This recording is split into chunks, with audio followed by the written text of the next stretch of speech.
Canton Conservation Commission meeting for today's date, September 21, to order. Would everyone stand, please, for the Pledge of Allegiance?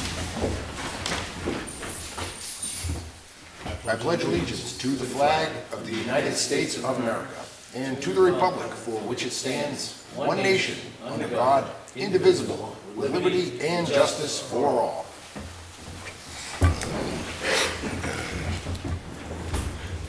Before we begin with the actual agenda, I just want to make a comment about our chestnut trees that we have planted around Town Hall here and the main Town Hall. Some of them, a couple of them are producing burrs, and we are requesting that no one touch them, that they be left alone, because I will be collecting them and these other members, and we wish to procreate them throughout the town to bring back the historical character of this huge, huge tree for the future. So maybe someday my grandchildren will be able to see them.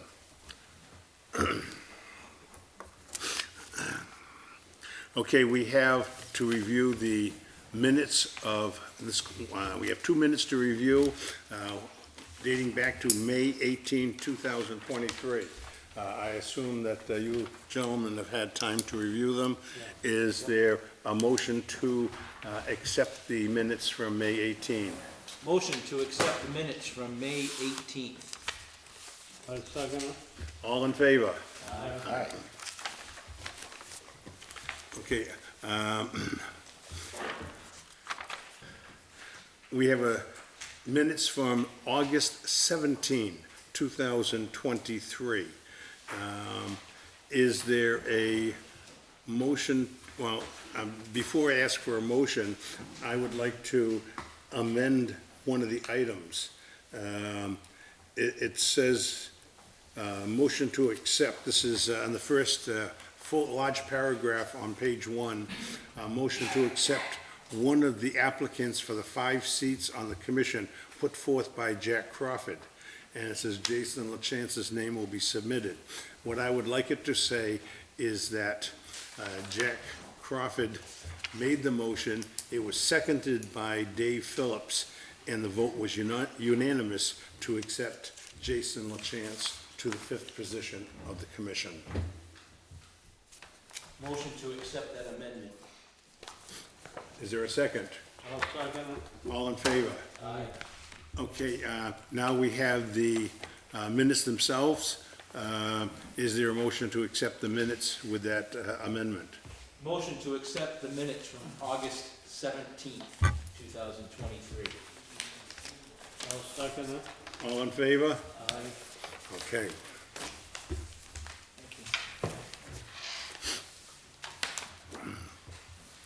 Okay, we have to review, discuss, act on a continued hearing from DI Trust Comprehensive Conservation Subdivision, which seeks to construct 135 single-family homes and 13,137 linear feet of associated roadway off of Forest Street. The DEP file number is 17443. Okay, we are in receipt of a revised plan from Outback Engineering. Okay, Beta provided a notice of intent peer review, scope and fee proposal. And this amount is $5,500.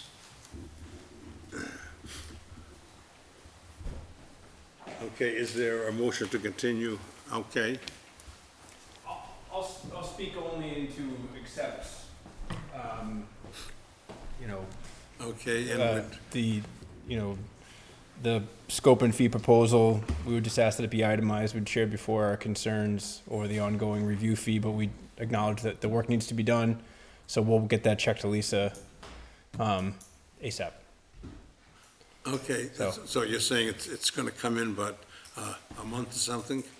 No, like next week. Oh, In the next next week, okay. week or two, we'll get her that check. Okay, all right. So- And then we can move along, and once that review is done, we can continue on with our work. Yeah, I would think it would make more sense rather than putting a presentation on this evening to get their comments and then have Outback and LEC come and present at that point. That's good. Because I think Okay. then Beta will have had the opportunity to review it and respond when LEC and Outback present. Seems like a more Okay. efficient use of your time. Do we need a motion to, because we already have Beta. This is just, Motion to accept the Additional- Beta additional Okay. funds, and then you need a motion to okay. continue. Is there a motion to accept the additional funding for Beta to do the review on the forestry, at Forest Street? Motion to accept additional funding for Beta to perform the review. Okay, in the amount of $5,500. Okay, is there a second? Second? Any discussion on it? Okay, all in favor? Aye. Aye. We have another related matter on. And we need a motion to continue. Yeah, yeah. Oh, I apologize. Whoopsie daisy. Make a motion to continue the hearing for DI Trust for the forestry project to our next meeting, which would be 10/19/23. Correct. Second? All in favor? Aye. Aye. Okay. They have another request, and it's out of order, so they're requesting that you take it out of order, so you'd have to vote on taking it out of order. I'm also perfectly fine waiting, if you like. So it's, It's just You're on the clock then. it's the ANRAD for the same project. We filed an extension on the ANRAD for the same project, which is I think somewhat redundant with the application on the NOI, but we submitted it as a formality. But it is technically, and I'm here. That's either way. But so when is it due to all right, before we discuss it, you guys have to vote to take it out of order, so would you vote to take it out of order? Okay, and that, I'm looking to see which one it is here. Third down from the second page. It's the third one down, second sheet. Okay. Is there a motion to accept the request from DI Trust Request to take it out of to order. take it out of order? Motion to take DI Trust out of order. Second. All in favor? Aye. Okay. All right, so now we have, So the background on this was obviously we had applied for and received the ORAD from this commission, dated 6/26/2019. It was then told under the COVID legislation, which brought it up through the end of this month. So we submitted what is actually our first extension request on August 29th okay, and laid out some of the details and requested a 3-year extension. Obviously, the delineation is consumed by the notice of intent filing, but the formality of the request, I think Lisa thought made sense, and LEC and Outback thought it made sense. So that's why you have the request in front of you, even though it seemingly is redundant with the actual pending NOI review. So the only concern I have is that because it's been 4 years, is the delineation still accurate? And what I think it would be wise for us to have Beta just walk the line again, make sure all the flags are up. It's been a few years. Beta's been out there twice already as part of their review of the application. Okay. I can't speak exactly for them, but I know they've gone out twice because I went out once with them. Okay. If the commission's, I was there a couple years ago, or was it last year? But if the commission's good with that, then okay, is there a motion then to accept the request for an extension of the order of resource area delineation? for 1 year, right? We requested it for 3. 3? So it would be through, it's due to expire on, I don't have that. I've got it. I think it technically Okay. expires on, excuse me.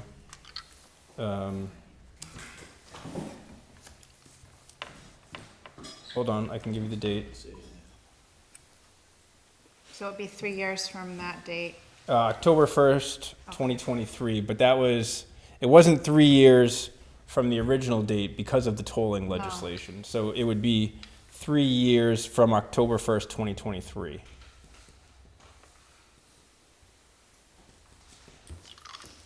So are you guys good extending it to 10/1/2026? Assuming that the tolling, I'll do the math and that, assuming that makes sense. I'm happy to walk through the math with you on how we got to the October 1 date as well. Yeah, I mean, if there's any concerns, we can look at it at the next meeting, but I think that would be the date. I just left that paperwork back at the office. Why are you looking for such a lengthy extension? Because that's what it is permitted under the CMR, under the regulations. One or more periods of up to 3 years. Any questions? No, I mean, it's Okay. a year or 3 years, if something happens, it's still, Well, it's still gotta be, the line is gonna have to be redefined, maybe, yeah, no, but by I mean, Beta, and, we'll go from there. yeah. Okay, so is there a motion to extend the order of conditions? Motion to extend the order of conditions request from DI Trust for 3 years to 10/1/2026. I'll second that. Any other discussion? All in favor? Aye. Thank you for taking that up and for Okay, taking it out of order. Thank you. It's, I'll follow up with you on the money and on the recording for that. Great, All right, thank you. yep. Give me a little time to get that together. Okay. okay, next item is review, discuss, act, a continued hearing, Reed Brothers Farms Limited Liability Partnership, file number 17-447. Outback Engineering has requested a continuance to 10/19. Motion to continue Reed Brothers Farm Limited Liability Partnership to 10/19/2023. Second. Any discussion? All in favor? Aye. Aye, okay. Review, discuss, act, a continued hearing, an NRAD application by Dean Smith of New Leaf, Dayton Energy Storage, 1, LLC for Maynard Lane, map 1, lot 82 and 82-7 and 96, file number 17-479. New Leaf has requested a continuance to 10/19. Motion to continue to 10/19, the NRAD application for Dean Smith of New Leaf, Dayton Energy Storage, 1. Second. All in favor? Aye. Okay, we have another continued hearing, an NRAD application by RJR Properties of 0 Old Horton Street, map 7, lot 36 and 36-1, file number 17-475. Nova Environmental submitted a scope amendment for the peer review. ESI has requested this be tabled until 10/19.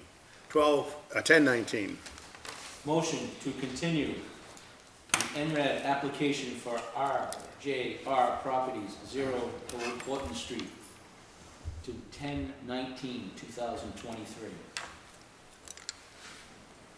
Is there a second? Second. All in favor? Aye. Okay. Review, discuss, act, continued hearing. Notice of intent application by Robert J. Russell III at 0 Old Horton Street, map 7, lot 36, for construction of a single-family house with septic system. A portion of the work is within the buffer zone to wetland resources, file number 17-481. ADE has requested a continuance to 10/19.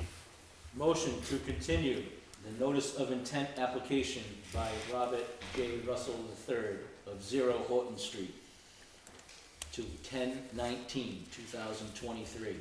Second. Okay, all in favor?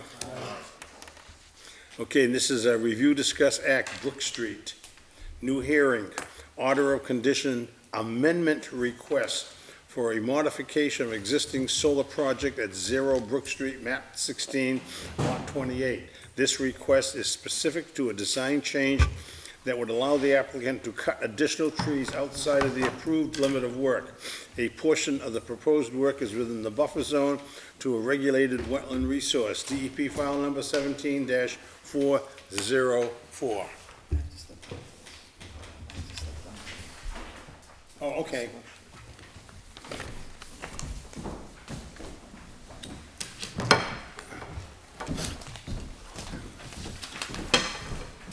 Thank you, sir.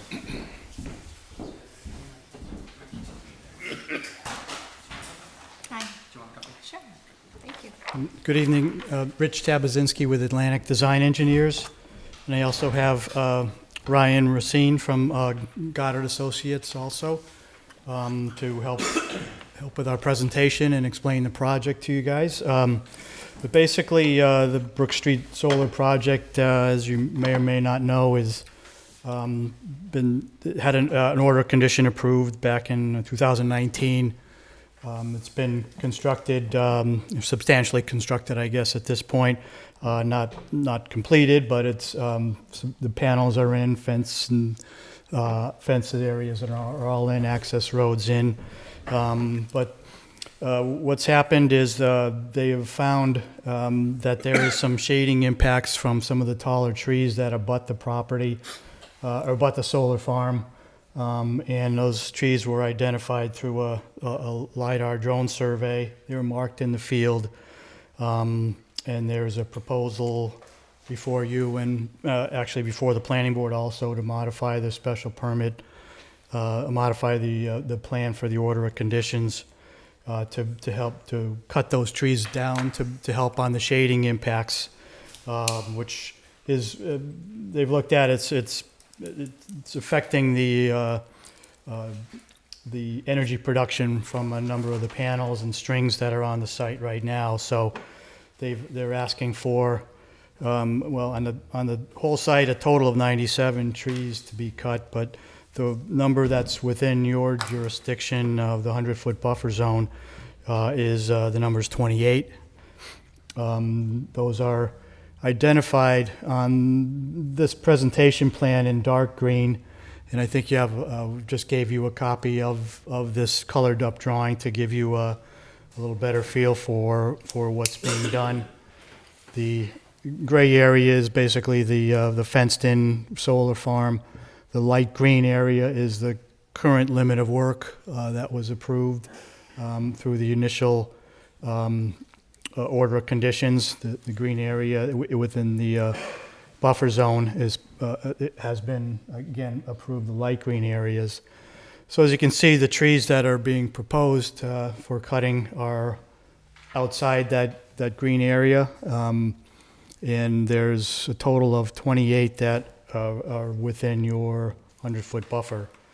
I should say, make a note that none of these that are proposed to be cut are within the 25-foot no-touch zone. That is being preserved.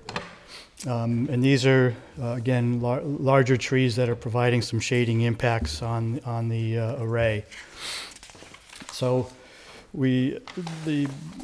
I'll have Ryan explain a little more on the methodology and the impacts, but just wanted to show that basically the trees were going to be cut at about a 1 foot height. Trunks to remain in place. There won't be any soil disturbance or earth moving or anything like that. We're not going to be clear cutting all these areas out, just basically going in selectively removing these particular trees. So I don't know, Ryan, if you wanted to go into any further explanations on that, and we can then open it up for questions, I guess.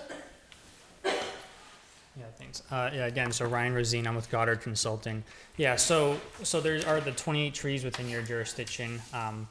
Sort of fairly common species, white pine, red maple, red oak, those sorts of ones.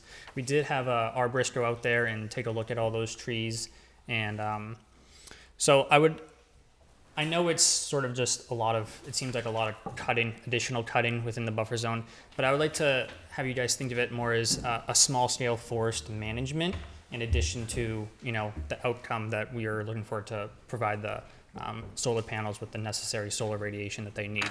So by selectively cutting some of these trees, you know, it can improve the habitat right in that area. You know, you're gonna have more herbaceous vegetation popping up, more shrubs, and more understory trees that can provide a better habitat for some wildlife in that immediate area. So that's one way of looking at a sort of benefit to, you know, all these trees coming down.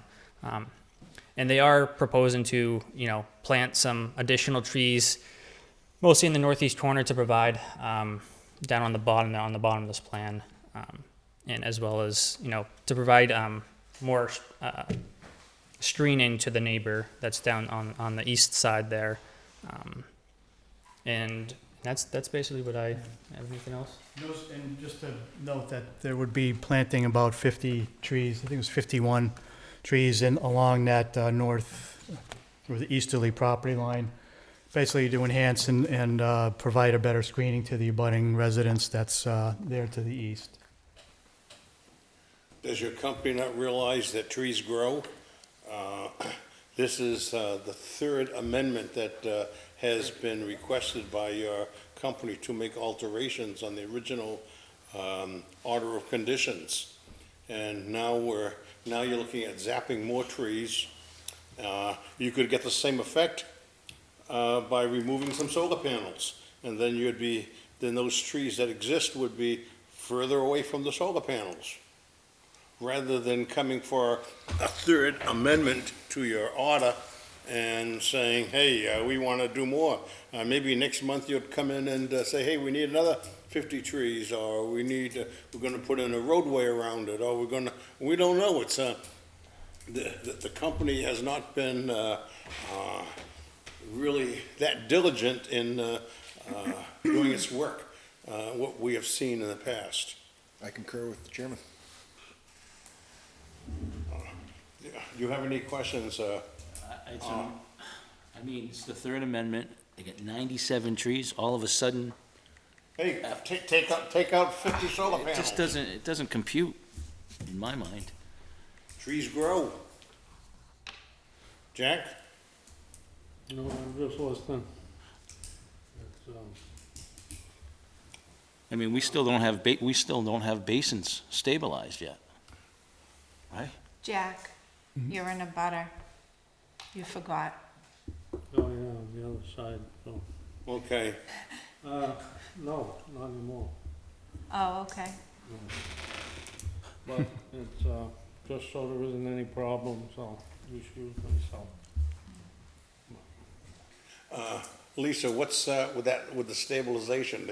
They had so many problems with that, and they keep on asking for changes and all Well- these if they cut down trees, they're going to create, knowing their history, they're going to create more problems in that northwest, I guess it's northwest corner. Yeah, I mean, I honestly, I don't even know why we're considering it, to be honest with you. It's just, we've been accommodating to all their amendments.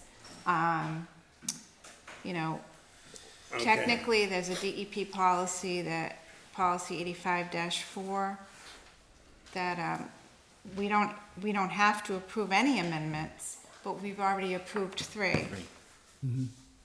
So this will be the fourth one? Yeah. This will be, actually, let me look. No, this is the 3rd.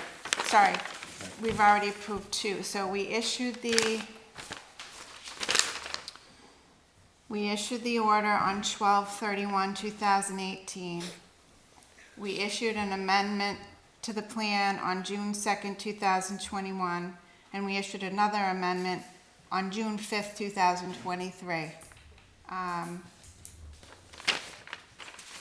So, I mean, the implications of this for wildlife as well, and I don't even know if we want to get into any of that discussion, but at this point. To get to Mr. Well- Phillips' question about the basins, I noticed it seems there is a member of the Stormwater Committee here.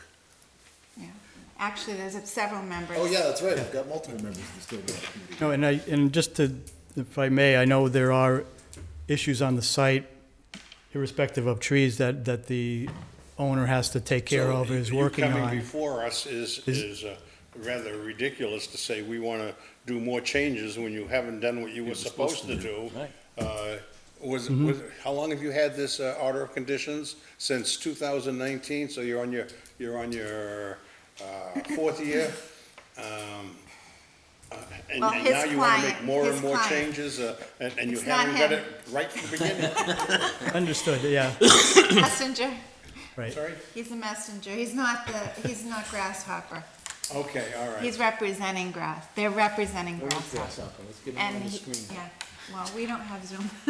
Yeah, I was asking him if Zoom was available, but apparently not for this meeting, so that's fine. I know the representative from Grasshopper would have liked to have attended via Zoom, but, and he might be able to address some of your other items more specifically, but This is But being recorded, though. I understand, yep, okay.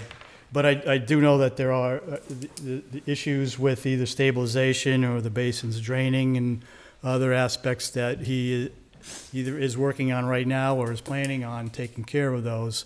I don't have any firsthand knowledge of his schedule or anything like that, but we can easily get back to you with that information in terms of a plan and schedule for completion of the project, completion of all the other items that were part of any prior amendments. We can provide you with additional detail regarding this proposal that's in front of you now. I guess would basically just ask if you can provide us with a list of some of the things that you would require or would like to see. We can continue the meeting and ask and take some time to get those items addressed, whether it's something in the field, construction-wise, or something on our plan or in our application, just so we have a chance to address any of your concerns. Do you guys have any questions from the audience? Okay. She won't talk as long as you, Nancy.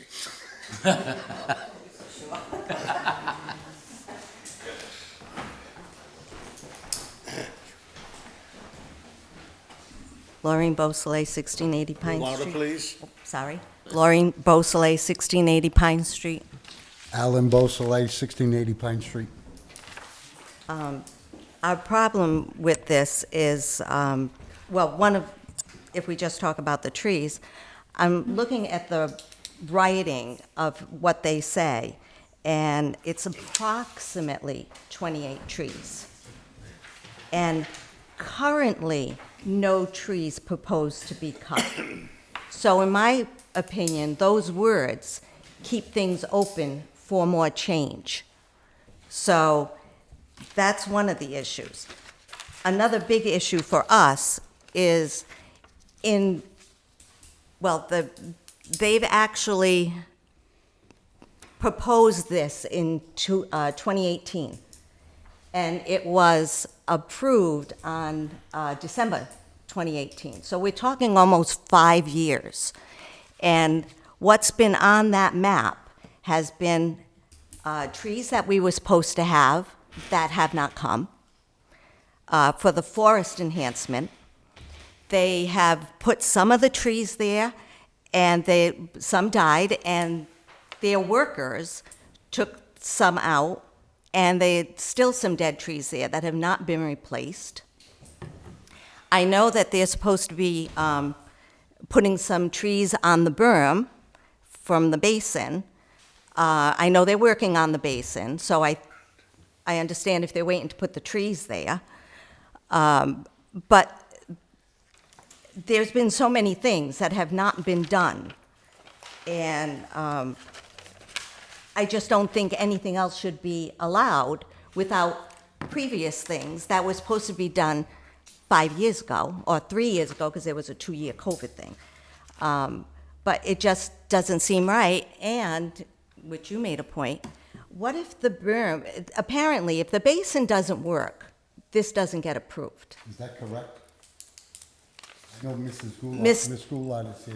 Mr. Aguirre has. If the basins don't work, the building department will not be signing off until they work. Until they work. Yeah, they won't receive power until they work. Correct. And if they never work, or if the company chooses not to invest maybe another $500,000 or $1 million into getting them to work, those trees will be gone.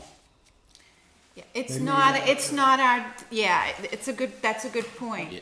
but, Very good point. yeah, so, but anyway, I mean.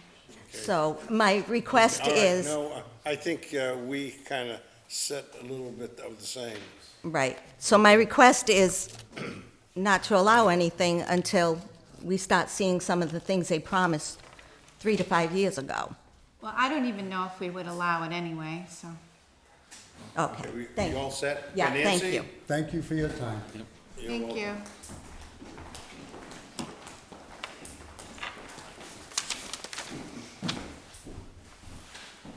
2 minutes. Nancy Goulart, Stormwater Committee. Last night at the planning board meeting, this got continued until their October meeting. They are planning a site visit because they haven't been to the site. I know Mr. Phillips has been there, but I'm suggesting that this board consider getting in touch with Mr. Ferry. That's who I told the planning board to contact because when Mr. Ferry and I have gone there to do site visits and take pictures, all that, he's well-versed in the site. He'd be an excellent guide. He's also the town's tree warden, so he can talk about a lot of things, everything from basins to the fire break to cutting trees and everything else. So I'm not sure when that's going to happen, but my impression was from last night, planning board wants to go on site, and that's why they continued. If you go, all you need is sturdy shoes and the colored vest, but if you don't have one, I'm sure Mr. Ferry can help you out. The main concern we We have a have, couple too, and you need hard hats, I think. I don't know about the hard hats, but Mr. Ferry will know, because I was going to say there's no construction there. That's not right. There wasn't supposed to be any construction there on the basins, until I was given a 24-hour notice so that we could have somebody there representing the town of Dayton. That's one of the reasons why the town has hired the engineering firm of Weston and Sampson. And I had already met with Mr. Mullen, and this was the plan. In the meantime, at the stormwater meeting yesterday, Mrs. Beausoleil told us that there was excavation going on. I had sent an email to Mr. Hafez asking him, let me know when you're ready to do something. Well, I found out yesterday at the stormwater meeting, they've already dug it up. Mr. Phillips and Mr. Woods, after the stormwater committee meeting, went there yesterday. And yes, there is excavation. Mr. Hafez zoomed in at the planning board meeting last night, and I said to him, please don't cut anything else. And I told him, if you do anything down there with those basins, and the work has not been observed by somebody representing this town, the town has the right to tell you, dig them up again, and this time we're gonna see what's being done. My concern about this whole situation is, and quite frankly, I'm asking you, number one, consider joining the site visit. Number two, continue this for another month. I realize we all have turf. Mine's basins. You got Concom. Planning board's got to deal with the plants. But one of the things as a group we do in this town is try to do everything together. Everyone handles their turf, but we all know what's going on. And I have major concerns because now, after I sent that email well over a week ago, the excavation has taken place. I don't know how much clearer I can make it to Grasshopper. So what I'm saying to you is, the trees are not an issue for stormwater. As a resident of this town, I think it's a shame to cut all these trees down. But again, that's not my turf. But you need to know what the planning board is doing, you need to know what stormwater is doing, and there has to be communication amongst all of us, so that we know what's going on. We know we handle our own areas of concern. So I just wanted you to know about that, because it is that important. Thank you. Thank you. Thank you, Nancy. Okay, anyone else in the audience? Okay, am I under the impression that you want to continue this from what you said earlier? Yes, I would like to request a continuance if we could. Okay, I think, And, again, if, What is the information we're looking for? Because I don't know if a I- continuance is really necessary. I don't, yeah, well, I don't think so either, but. I don't know what we're looking for. I mean, you know, I mean, Would you you entertain a have, motion? you have the trees, you have your solar panels. No need to cut more and get into it.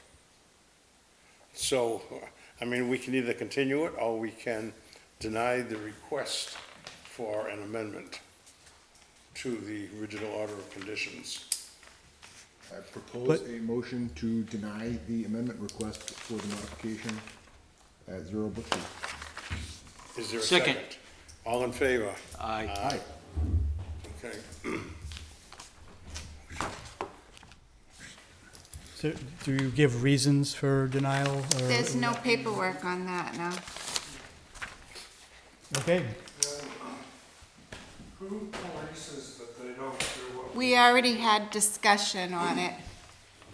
just wondering who polices to make sure they don't. I cannot hear you, but we denied, that is over. Okay, we are now moving on to the next, He asked who polices what? Everything? No, who makes sure that they don't go next week and cut down those trees? and I'm there enough. okay. Okay.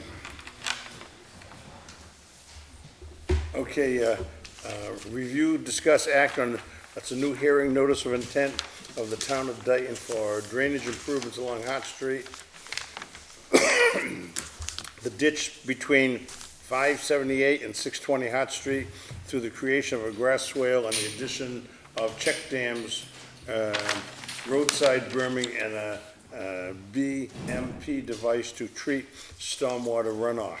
File number 17, do we have a full file number on that yet? There is a file number, however, we can't open the hearing because the abutter notice was sent out, saying it was Tuesday night. So we have to, if there's anyone here for Hart Street, we'll be opening the hearing next month. October 19th.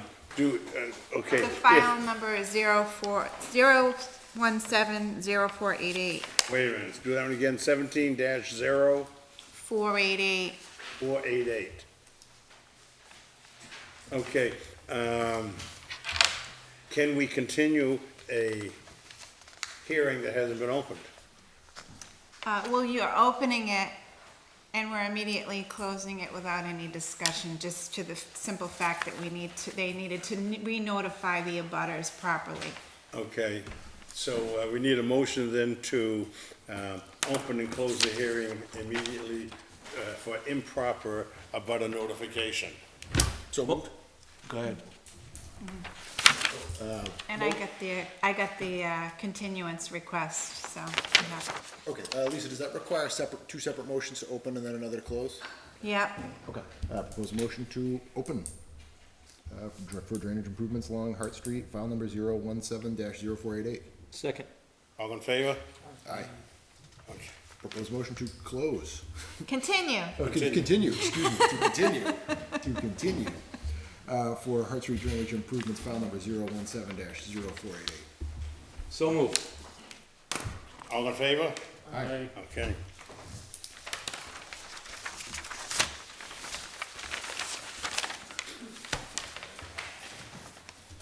That's what it is.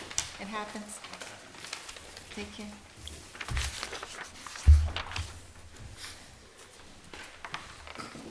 Okay, review, discuss, act on a new hearing, abbreviated notice of intent, a resource area delineation, an NRAD, from Carl Rebello Bell Farms Estates, seeking confirmation of wetland resources at 0 Milk Street, map 17, lots 109, 135, and 208. File number 17-, and I don't have the rest of those numbers. We don't have it. Okay, so, we're gonna do the same thing as we just did, the last, No. We're gonna hear his presentation. okay? And He then notified the continue. abutters properly, so, Okay, yeah. We just can't close it. correct. So we need a motion to open. Motion to open. Motion to open new hearing on abbreviated notice of resource area delineation. Second. All in favor? Aye. Okay. And that's only because we don't have a file number. Yes, yep, I didn't realize that. All right, good evening, everyone. Just want to introduce myself for the record, Chris Vandenberg with Civil Environmental Consultants. And on behalf of my client, Carl Rebello, Bell Farm Estates LLC, we're seeking confirmation of the wetland resource areas as shown on said plan, which is comprised of Assessor's Map Lot 17109, Map 17208, and 17135. For most of you, I'm sure this project and or site might look familiar to you. There was an ORAD previously issued on the site back in, I believe it was 2016, November 2016. I believe an extension was granted sometime in the 2019 area. I was not part of this project at that point. An extension request was sought out back in 2023, February of this year. The commission denied the request, of which the ORAD ultimately expired, of which we are here tonight trying to seek confirmation of this new delineation. It was delineated by Abazinis Environmental, and I have a representative here if you have any questions or comments. But that's my speech. I'll kind of turn it over to you guys for any questions or comments. Okay, Milk Street is on the lower portion of the map. Yep. Do you have smaller copies for us? I do not. Next time would be beneficial, okay? 11 by 17? Yeah, or 7 by 11, that's, or 8 by 11, whatever the size is. Okay, so, Large site. Yeah, How many acres is this? It's roughly about 41.5 total between all three parcels. acres, you said? Yes. Okay. Plus or minus.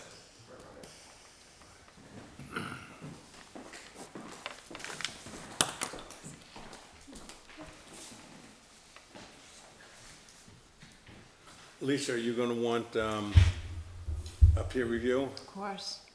Yeah, Weston and Sampson. yeah, 41 acres, that's, okay, is, appropriate now, even though we don't have a file number? Oh, yeah. Okay. We're gonna have a Yep, peer that was- review, and, we can, Lisa can get to you. Yep. You will, send her copies so she can send them out, and we'll get someone in the field to, Well, it has to get approved at the next meeting, so The- we'll get, one or two. Well, actually, we don't need to do that, and we've got Weston and Sampson. we've got, our new agent there, or what, Consultant. Consultant, okay. Okay, so we'll reach out to them, see what their schedule is. Yep. We'll give them this information, and then we'll get the price. Yep. So that you are aware for the next meeting, and then you guys would have to approve the price and then provide the check before they start the review. Yep. Now, is that providing the price at the next meeting? Yeah, Okay. well, we'll have it before then, but these guys have to vote on it. Okay. Is a representative have to be present at that meeting? No, not if I get an email and. Okay. Yeah. Okay. Essentially, the next part of it would addressing any peer review comments at that point. Well, no comments would come at that time. No, Yep. all as it would be us receiving the estimate. Yep. From the consultant and providing the commission. Yep. With the number, so that you guys know and you can provide a check. Okay. Yeah. Cool. Okay, so from us, you want us to move on getting a peer review, Weston Done. and Sampson. but Yeah. as far as amount and all that, that's gotta be left out. Okay. All right, so you know where we stand and where, okay, so that would be continued till 10, 10:19. 10:19, okay. And I need you to. by that fill all time, of these out. okay, Lisa can have, you will forward her, well, you already have these maps, right, Lisa? You Yeah, can I just have copies, and I have okay, you can forward electronic. them okay, all right. So is there a motion to say we're gonna need a peer review for this project on, Off of Milk Street. okay, on, yeah, where are we here? He just got off a boat, don't mind him. Just got off a boat. Wait a minute. Now, that's what, you got Milk Street on the bottom. Is- okay.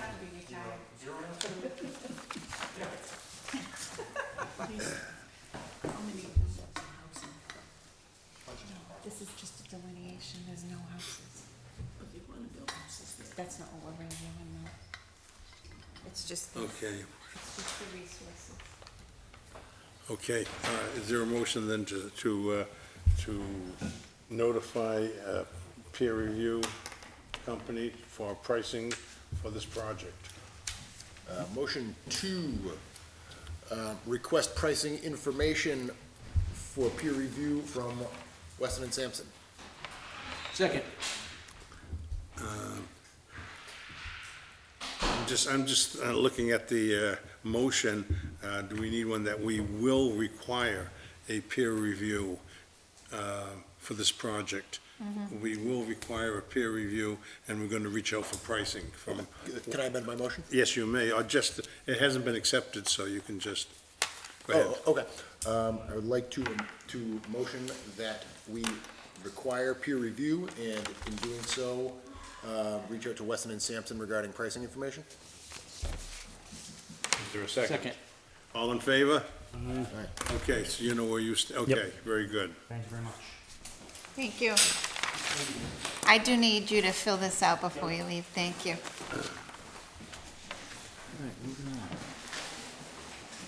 No problem. Okay, the next one has been done, so we will go on to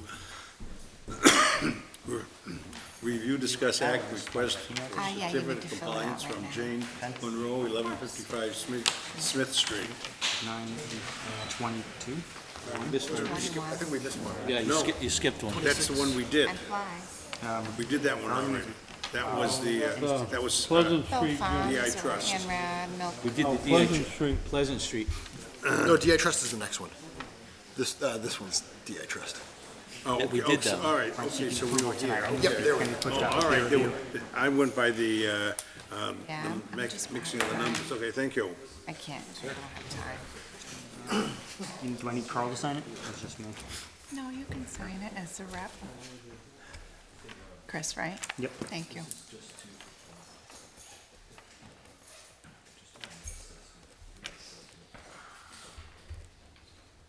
We ready?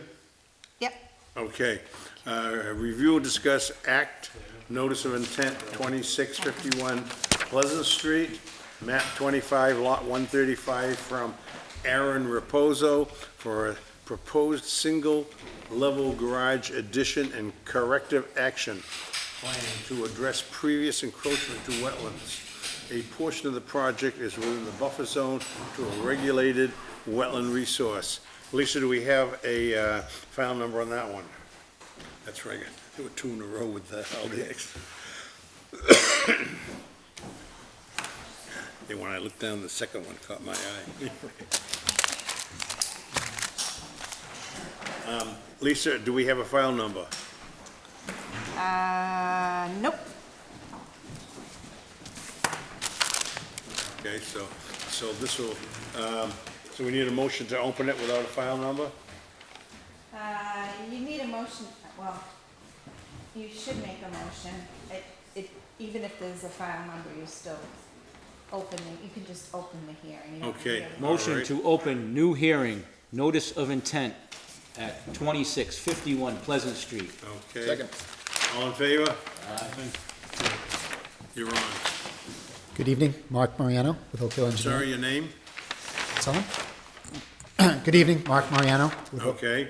with Oak Hill Engineering, 368 Fairview Ave, Rehoboth. Tonight representing Aaron Raposo for an addition onto his existing building, existing single-family house, and some corrective action for encroachment as stated previously for land within 100 feet of a vegetated wetland. This site's a little challenging. We have wetlands across the street, and then we have wetlands in the rear of the property. So the only wedge that's outside of the 100-foot buffer is this little wedge right here. So we are setting the structure outside the 50. And we have the 50 back here, which we're not encroaching in on either. We're keeping with the plan of his house. The corrective action that we're performing on this is we're putting in delineation posts to delineate the edge of the wetlands and allowing the wetlands to revegetate. At this point, he was just mowing it, so it's pretty straightforward. No trees are to be removed on this site, and the site is controlled by erosion controls, as you can see around. You can see kind of sprawl out in the back here, but I did that with the intention of a stockpile for material just to protect the site.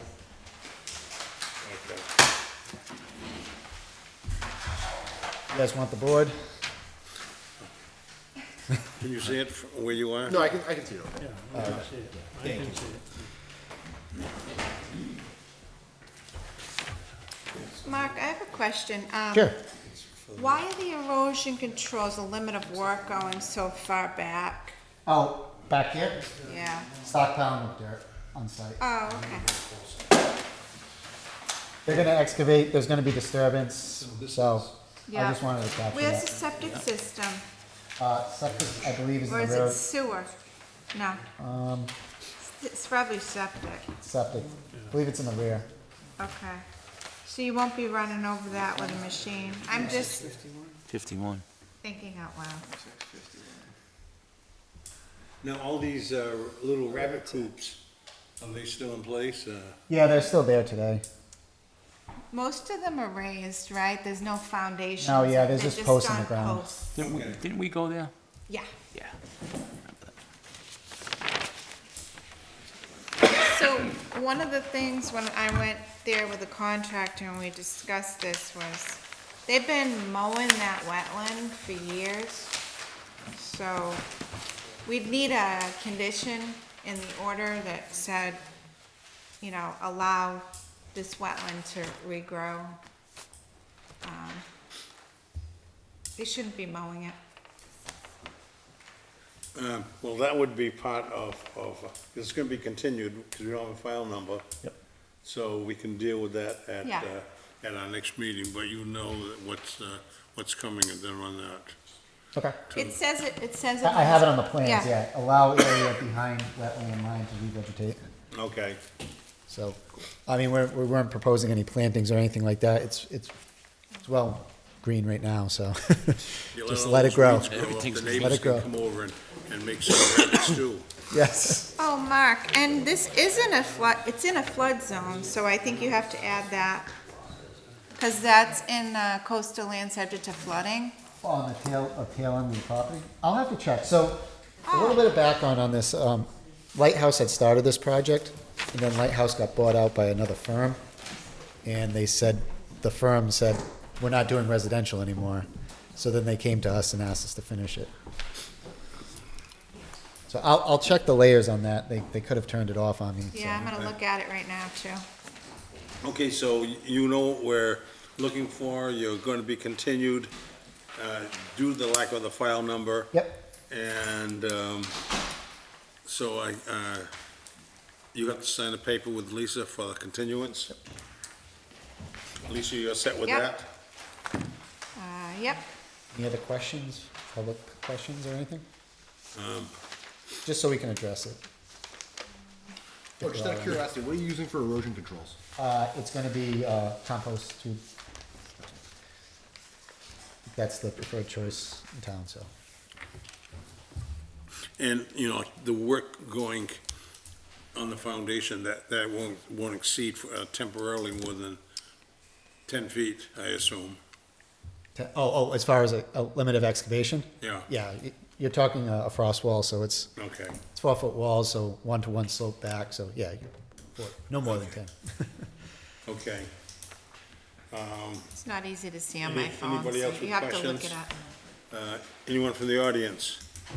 Okay.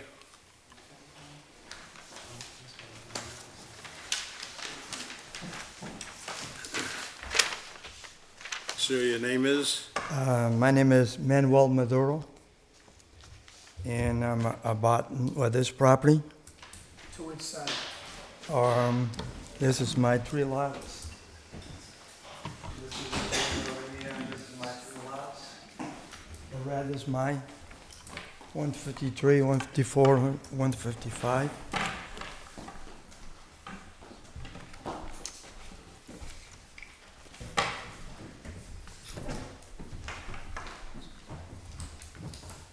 Point to your abutting lots on this map up here, Um, where they would be. This is Beach Street, That's Pleasant Street. Pleasant Street. please? That's Pleasant. Pleasant, okay. I'm in Beach Street. Okay, you're on the. I'm beach. right behind. I got pictures. for sale, the ones that, Yes. that's mostly what?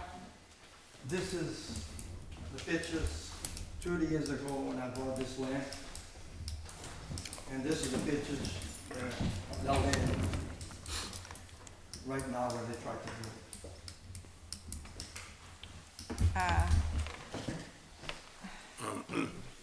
They're trying to Can we build pass at the those? front Just along pass. Pleasant Street, sir.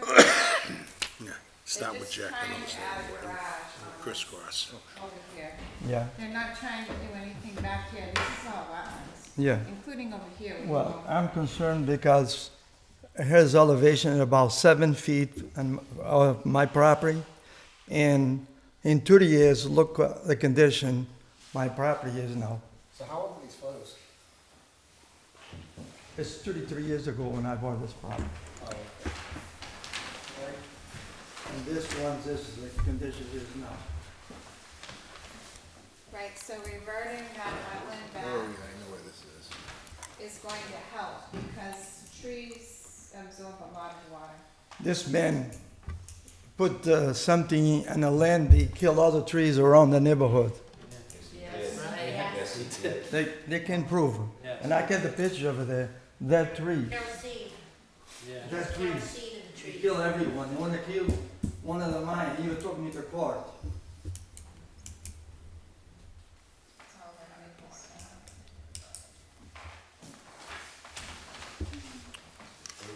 When was the house built?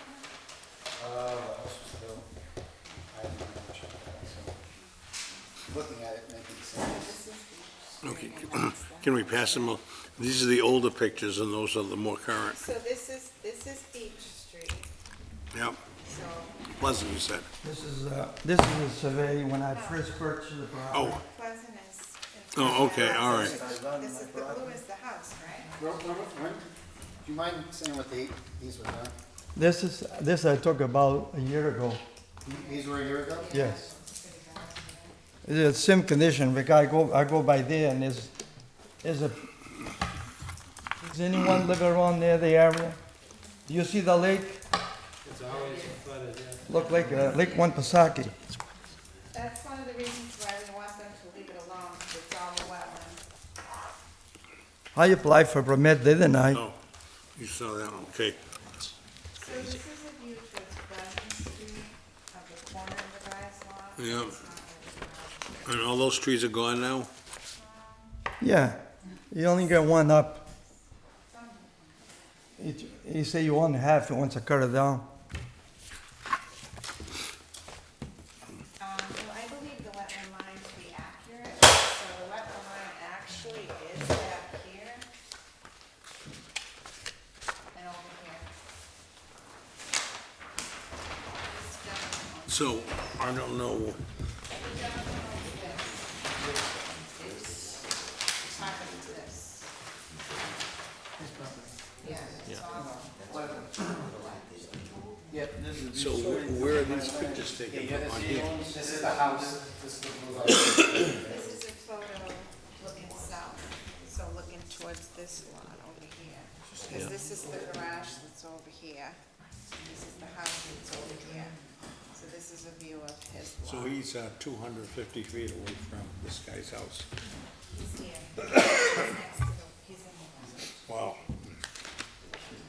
So what is showing these pictures? I don't Yeah. I mean, I understand there might be some bad blood. But if, It always floods. One of the reasons why I wanted him to let it reestablish.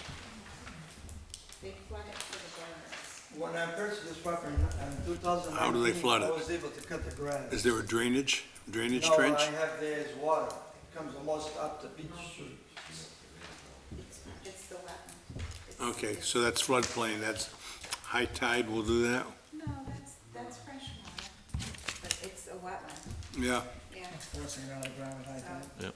That's what this is, those photos are this. What about, tell me about elevation three, or about that? So how far up is this on the hill? I can't, is that a house picture? Yeah, so there is one right here. It's about the house. I would like to build this That's property. the blue house that they. This house. So he's just putting a garage on. On the opposite. How many square feet is the garage? It's big, yeah, it's big, all right.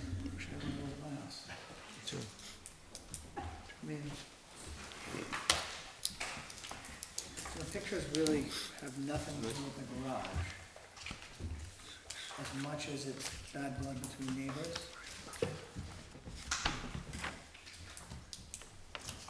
I can understand that. 1,100 square feet. As long as all the footage.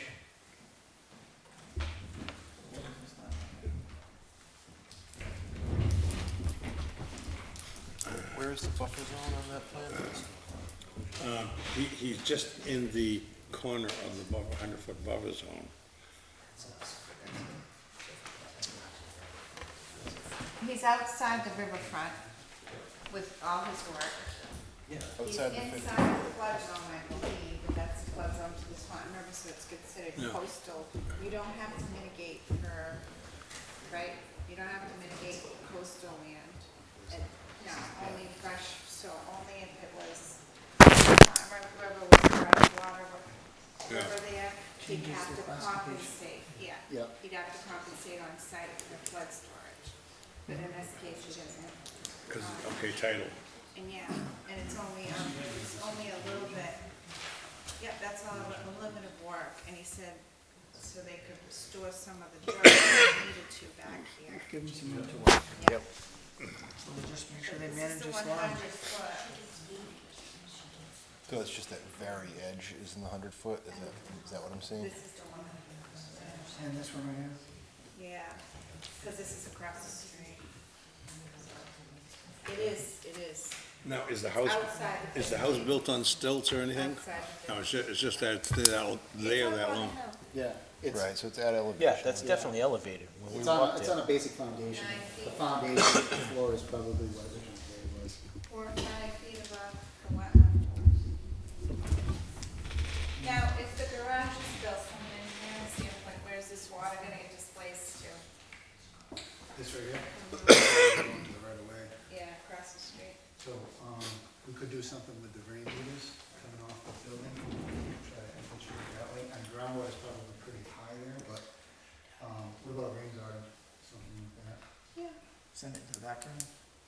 Almost around the shed area, and, swirl that to that, Where's the driveway? right here. Oh, here I thought that was It's a house. existing right here. There's actually It's somebody's existing. driveway right there. Someone has a driveway right Yeah, here. the driveway that Yep. comes So down. if they put a swing. So as long as it's not going into the neighbor's driveway one down, Yeah, and you really manage the rain garden to head into the backyard and dump it back into the wetlands or wherever you gotta. Unless it's trying to go to the front. Hey guys, Trying to go to the street. got a question? Sure. And again, I just moved in, we're at like 2641 Park Ave. And I'm just overhearing that if you build something again, and I don't know, I haven't been there long enough, but if you're putting a higher elevation, and putting the wetlands and putting more water in back into the wetlands, it's gonna come over into Park Ave. It's not putting water, No, it's that's just. not what they're doing. Okay, I couldn't see We're why. not displacing any wetlands. In fact, we're requiring him to let the wetlands grow back. Okay, So when you do that, the trees are gonna start growing. correct. And we're gonna eliminate some of the flooding issues, I think. How is it gonna grow with all the animals? Well, they have birds, right? They have geese. Get a regular zoo. Yeah. Yeah, Well, that's a Board of Health issue, that's not conservation. that's not gonna There was allow, a they're not, proposal. that's not gonna allow the wetlands to grow back because of all the geese and all the pollution. It's gonna, it's a requirement, so I can put conditions in the permit that if it doesn't grow back, they might have to plant some vegetation in there. There was a proposal 2 years ago for a drain basin to go in there to relieve that issue, and it never happened, it got blocked. Right, 'cause And there was it's also a proposal by private road. Bristol Mosquito, they were gonna alleviate some of the flooding. And like Mr., I think he said his name was Mr. Mayor. No, Minerali? Like he said, a lot of trees mysteriously died. I'm not accusing anybody. That's what it looks like. We do know what, all around, and there's trees that were killed. And I did report it. It's a photograph of that time. Officials at that time chose to. Okay, so this here is gonna be. This is cool. Here we are. Here is existing. We have to be careful of side conversations, because the woman that does the minutes isn't gonna be able to hear all this. Gravel driveway? When they This talk, is they the, wanna- this is the L. You can write it down. The original She'll- driveway. she takes, It's a known problem, it's been going on for years. So you're adding a few more feet of driveway. How many feet is that? Not much, not much. We could- You said gravel, We could trim right? it down to be 24 foot wide. I'm not sure what I have it at right now. And that's gravel, it's not paved. I qualify bituminous, but, It is by 2 months. yeah, you know, with this, the slope, you're gonna be scouring into the street at some point. even if Well, you how, take it how over. strong is the slope? Maybe you want this back? Yeah, I agree. Definitely. Because if you put pavement, that's going to prevent any everything runs. So at the same permeable. At the same time, if you do a other type of material on that much slope, it washes into the road. Yeah. Yeah, And no, then you have I, roadway issues. So I mean, we have 90, I mean, if you were to do a stormwater model, we have 98, factor 98. Thank God. I have to leave them. That's, You did it. some things that I just thought. My daughter got into an accident this year because of a driveway exactly like that around a turn. Yeah. No, I'm not saying this particular. And to be honest with you, there is a good, you know, we typically do, or at least an apron coming off the street, because if you're taking off and you're taking off and out, and those judge somewhere. We're losing the second cable. But that's. Did we come to any conclusion, then when we do, we need to say it loud so Maureen, when she does the minutes, she can hear it. I mean, we can put in a swale and some, little rain garden right here and try to collect the Right on. downspouts. Yeah. well, you would probably want that on the side of the driveway as well, so it doesn't, go either way. Now, is there a? You mean on this side? Yeah. Oh, yeah, that's what I was saying, we do a Oh, swale okay, all right, down that. all right, where your finger And then was, go to there. okay. Okay. There's a swale down the north side, right here. Now, that wouldn't, cause, water flow on the neighbors to the east. I can't see the elevation of To that the section north, yet. Well, isn't that east on Yeah, this, to- on this no, map? That's north. That's, East, he owns, no, he owns all the way to. Yeah, but this I'm is saying- part- so this no. would be. This is the- oriented. So that would push the water into the, wetlands that are already there, if the water actually goes that far. Yeah, I mean, most times, I mean, this is a very rare year where we have all these storms. I mean, without going on site, I can't really make exit. Yeah, so we have time, we want, Yep. you guys wanna do a site visit? Yeah, With Mark?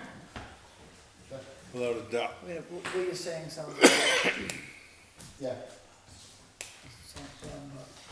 I'll give him. Okay. Thank you for sharing this information. All right, well, we've seen your pictures, sir, and we're gonna do a site visit there to, and taking your photos in, I don't want to be in possession of them. I think we know what they are, and what we're going to do is, when we go there, we're going to look at existing wetlands, and we're not going to go back 30 years and say, what was? You know, that's way out of our reach. I know that you're concerned, but like I say, it's out of our reach going that far back. What we have is what's been going on the past few years, and looking at what can be done or can't be done. Okay? During the weekends? I have 2 lots. I spent Yeah. years working weekends. I'm 90 not doing by that. 90. Work every day, so. I have a perk test, everything. I like to build a small house over there. Would you, if I come before this committee, would you allow me? Well, you would have to hire someone to do the, to do the work, because now with, after putting a new house on, you come under new regulations. You would be up. Jim, I'm not convinced he has any land that's buildable. I'm sorry? I'm not convinced there's any land there that's buildable. Oh, okay, So- well, yeah, that's okay. Well, I'm just going by what he's saying. I don't know. I mean, if it is wetlands, I'm property for 3 years, I pay almost $1,000 a year. I pay, and residential. That's a residential. well, you know, I mean, we just can't make a decision now. I mean, we'd have to see maps. If you have wetlands on your property, the answer is no. If there's no Wetlands. no, we're So there talking are about, certain criteria it takes to build, and if you follow the exact steps set by the town, And the start state. your checks, check your boxes, you get to build your house. If you can't check all your boxes, you can't build your house. The town can provide you with all the information you need to start checking boxes. you know, and this is where you'd have to get someone to delineate the wetlands itself. Because if your property is all wetlands, you know, sorry. And because it's new, a The new other build, thing, yeah, you would come under all the new regulations. This house here is old. Even if their septic system were to go bad, they would be able to fix the septic system or put in a new kind of system that would allow them to stay there. But a new build comes under all the new regulations. So if it wasn't wetlands, if there were no wetlands, you would have to build up because it's in floodplain. Okay? also you have to stay at least 100 feet away from a wetland for a septic system. Here are our regulations, so you have them.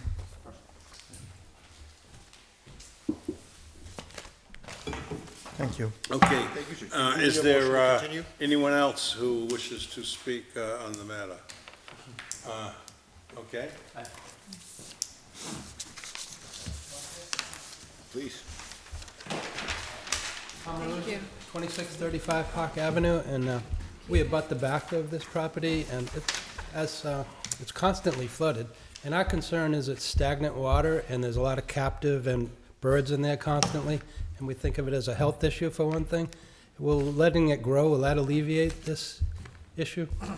Plus, there was a plan at one time to help drain this property, and it never happened. It was filed here with this, whatever you call it, committee here. Conservation Commission? Conservation Commission. Or was it filed with another committee? No, it was here, because I remember, and it didn't happen. So this has been an ongoing problem that people have tried to rectify. I know the Stormwater Committee was involved too. Got Bristol mosquito involved, and then everything gets squashed. So this has been ongoing for quite a few years. I have a feeling that the information you're looking for is forthcoming imminently. Yeah, there you go, yeah, maybe, hopefully. Okay, I'm done. Thank you. Did you say your name for the record? I think I did. Okay, Yes, sir. thank you. Nancy Goulart, Stormwater Committee again. Yes, there was a complaint filed with the Stormwater Committee several years ago. Mr. Mr. Ferry went down and looked at the whole area. The property that we're talking about, that fronts Pleasant Street, and the backyard backs up to Park Avenue, where all the animals are, and where at times it's like a lake. Mr. Ferry determined that because Beach Street is privately owned, the town couldn't go in there and do anything per se. However, he requested permission from the property owner to have the ditch that runs along the north side of Beach Street cleaned out. There's a drainage ditch. Again, it's part of the private thing. The plan was if that ditch could be cleaned out, and yes, we had Bristol County mosquito control down there. We had a plan to take care of it. What happened was the town was denied permission to have that, to clean that ditch. The whole thing was, if the ditch got cleaned, the water would come out to Pleasant Street, and at that point, it could be connected up to a drainage system that belongs to the town. So that's how we were going to get around getting drainage from this particular property along Beach Street. Because again, once it got out to where Mr. Ferry could legally connect to it as part of the drainage system. So the permission was denied, and once we were denied. Who denied it? The property owner. Okay. Do you know when you, do you know when you asked it? Because there has been a different set of property owners, so I didn't know if on the current one or. It's only been like 2 years, yeah. It hasn't been that long. Okay. And not only that, the residents down there have over the years complained about the situation, and at times the back of that property overflows onto Park Avenue. But as I said, yes, there was a plan. Yes, the Stormwater Committee was involved. Yes, the Conservation Commission was involved, or at least the agent. We had a workable plan. When we were denied that the owner would open. This isn't a big ditch. We're not talking, and it's not a huge ditch, but it would have given the town the legal ability to do something about it once we got it off private property. So that's what that's all about, and the reason why it didn't get done. Thank you very much. Okay, is there anyone else? Okay, Let's set a date for a site visit. Yeah. yes, we're gonna we'll do a site visit, and we'll continue the hearing until next month.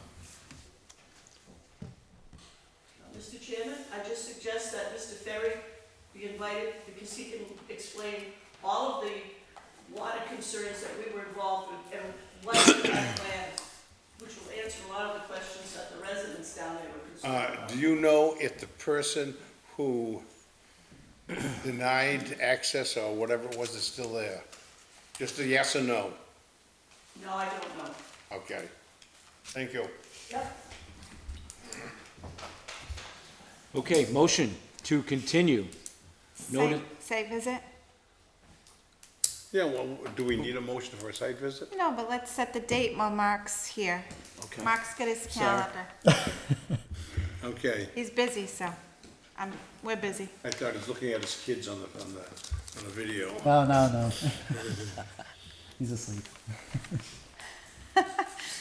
Okay, motion to have a site visit with Mark? Motion to have site visit with Mark on Pleasant Street, 2651 Pleasant Street. Well, motion to continue, but let's set a date for the site visit. The next meeting is the 19th? 19. Okay, motion to continue and have site visit. Motion to continue and have site visit on 2651 Pleasant Street. Is there a second? I'll second it. All in favor? Aye. Aye.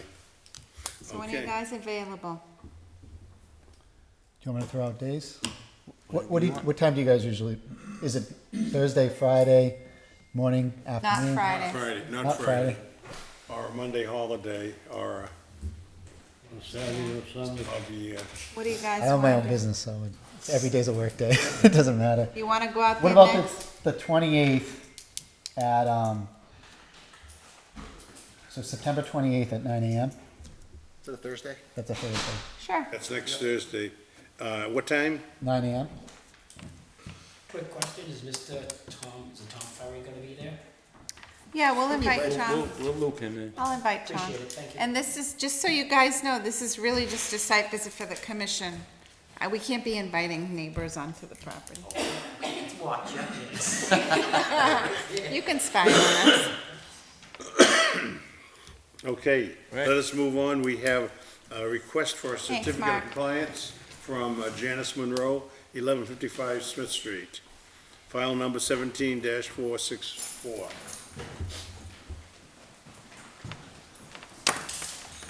All the powerhouse neighbors are now leaving. No one's here for this, but I did do a site visit and it was a septic repair. Okay, so let's have a motion to issue a certificate of compliance. Yeah, it's all stable, in good shape. I think you guys should sign it. Okay, we need a motion? Motion to request certificate of compliance from. Issue. Issue a certificate of compliance from Janice Monroe at 1155 Smith Street. Second. All in favor? Aye.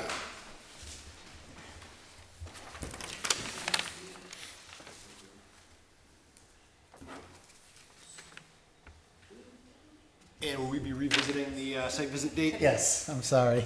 It's 2 things ahead of you. Why don't you, well, let me pass it this way. I just realized I had a perk on that day. Okay, we have bills payable. Beta invoice 753G for $6,436.89. That's for Forest Hills.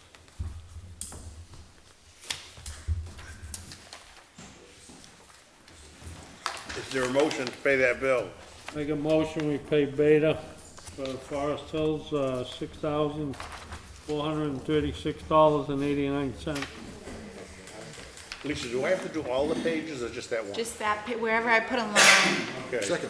And Lisa, are there two of these? Two copies of the? No, because they're not here. Okay, gotcha. Yeah, thank you. Thank you.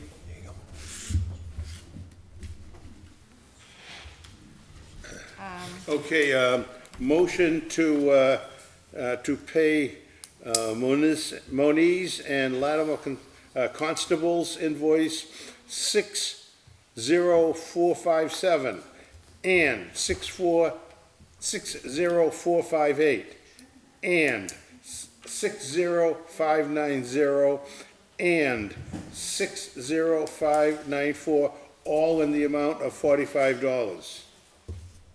Is there a motion? Motion to pay these 4 invoices, all stated at $45 for Moniz and Latimer Constables. I'll second that. All in favor? Aye. Now we have a WB Mason invoice, 240957124, in the amount of $7.70. What's that for, Lisa? WB Mason? Yeah. Supplies. Okay, supplies. Is there a motion to pay that bill? Motion to pay WB Mason invoice 240957124 in the amount of $7.70. I'll Got some second of it. those cool little sign here stickers. And pencils. Motion has been seconded. No, let me see. It came off when I lifted it up. Oh, that's part of Janice's. Okay. Okay, that's, okay, yeah, I just signed the bills. Make sure that all those bills are signed. I did 3 papers. I thought that there's one, that should be 4 or 5. I didn't see any of the others. Motion was to pay the WB Mason invoice for Second. $7.70. So, was the motion made and seconded? All in favor? Aye. The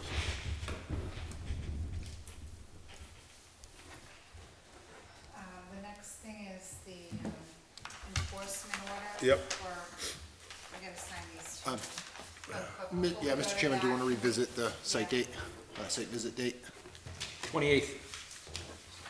Oh, we've discovered a conflict.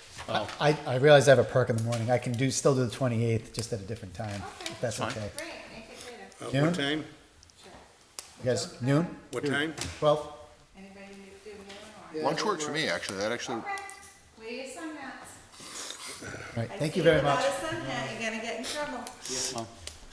Okay, at 5:00, review, discuss act 1940 County Street, 508 Customs, map 17, lot 79. It was enforcement order sent via certified mail on 8/29. It was signed by the agent. We need to ratify it to make it official. Is there a motion to make the enforcement order official by our approval? You guys did authorize me to issue it. Yes. Yeah. But you have to sign it. Okay, is there a motion to authorize the enforcement order? Make a motion, we ratify the enforcement order for 1940 County Street. Second. All in favor? Aye. aye. Okay, commission updates. 0 Horton Street, map 10, lot 53. Can I just interrupt? We have a gentleman here, instead of making him wait until we're done, he's at the bottom of that list. Can we take him out of order, please? When you say the bottom of the list, the third page? Yeah, 2097 Wheeler Street? Yes. yes. Right back. Mr. Chairman, would you entertain a motion to take 2097 Wheeler Street out of order? Is there a second? Second. All in favor? Aye. Thank you.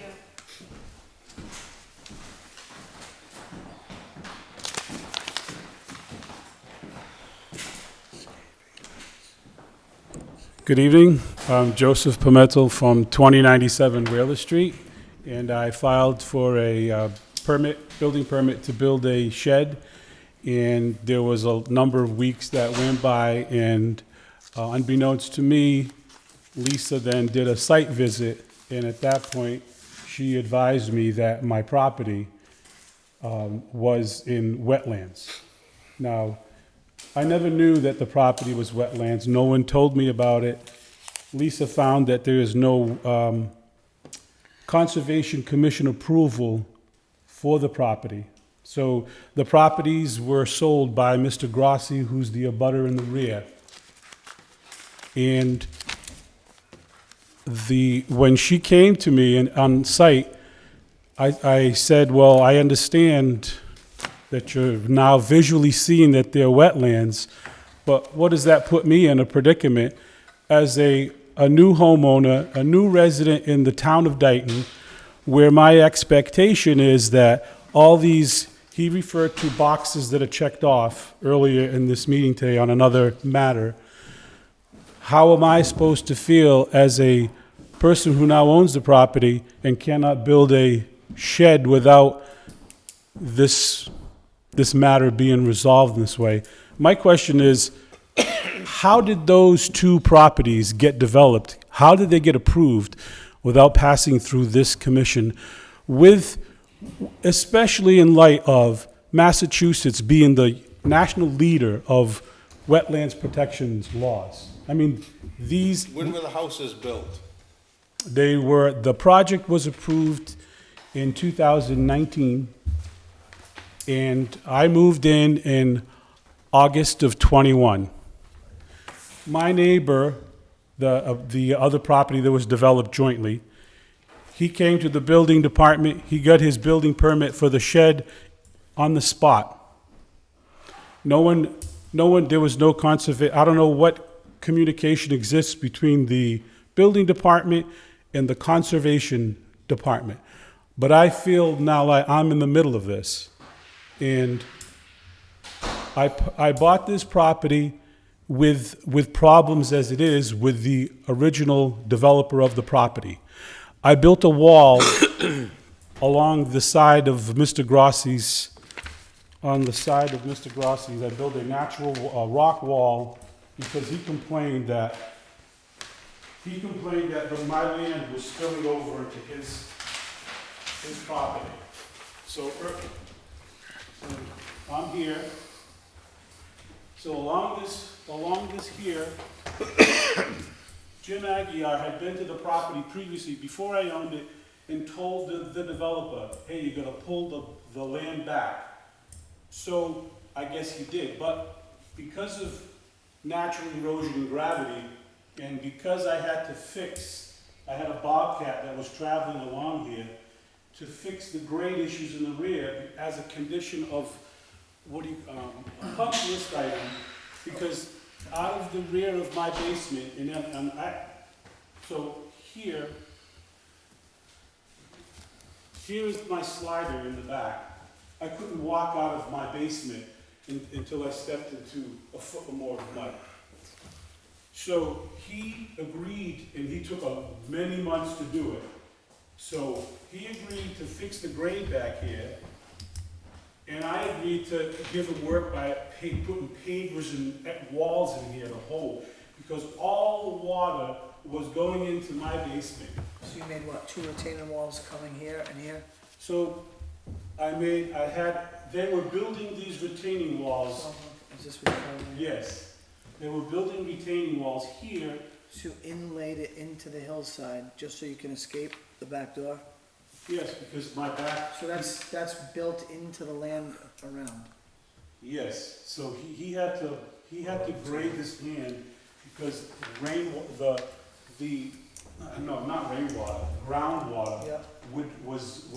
was going into the back of my property. So while he made I said, hey, what's happened here? I can't even use my backyard. And I'm not even talking about back here.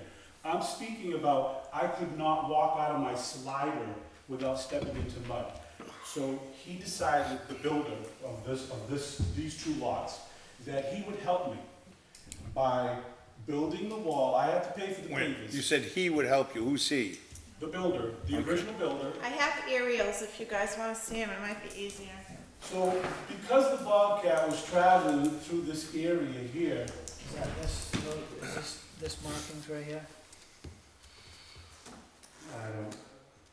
I don't know how old that picture is though, because I bought the house in August of 21, and the winter came, he stopped. So in the spring of 22. 21. In the spring of 22 was when he was doing 23. the work. Yes, here's the. 19. Yep,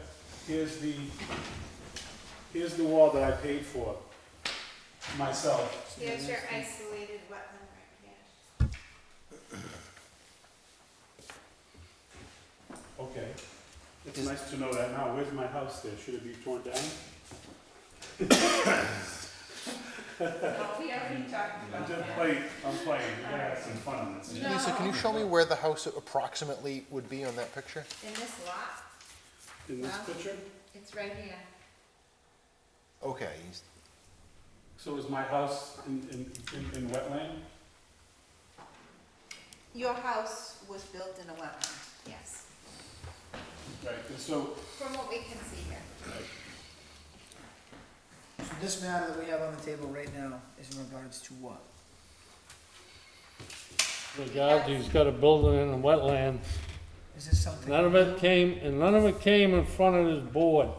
So what? We have an issue, and I'm gonna speak about it. We have an issue with other departments that take a lot upon themselves. And somebody's gotta step up, because this gentleman's in trouble, we have other people in trouble, Yeah. and, you know, somebody's playing favorites or not playing favorites. No. But like I say, this guy's caught in the middle. yeah, and And he never came before us because he, Oh, I know what it is. I'm not a wetland yeah, scientist. I realize I that. know Lisa's a very nice lady. She says I should hire a wetland scientist. But so in the process here, I understand we have to protect wetlands. I would have, if I knew this was a wetland, I would have never bought it. But how do I know? Isn't there a process where people are supposed to know? Yeah, there is supposed to be a process, but some of it's skipped. She asked me if there was an MADEP sign in front of the property. Well, I bought the property from a developer.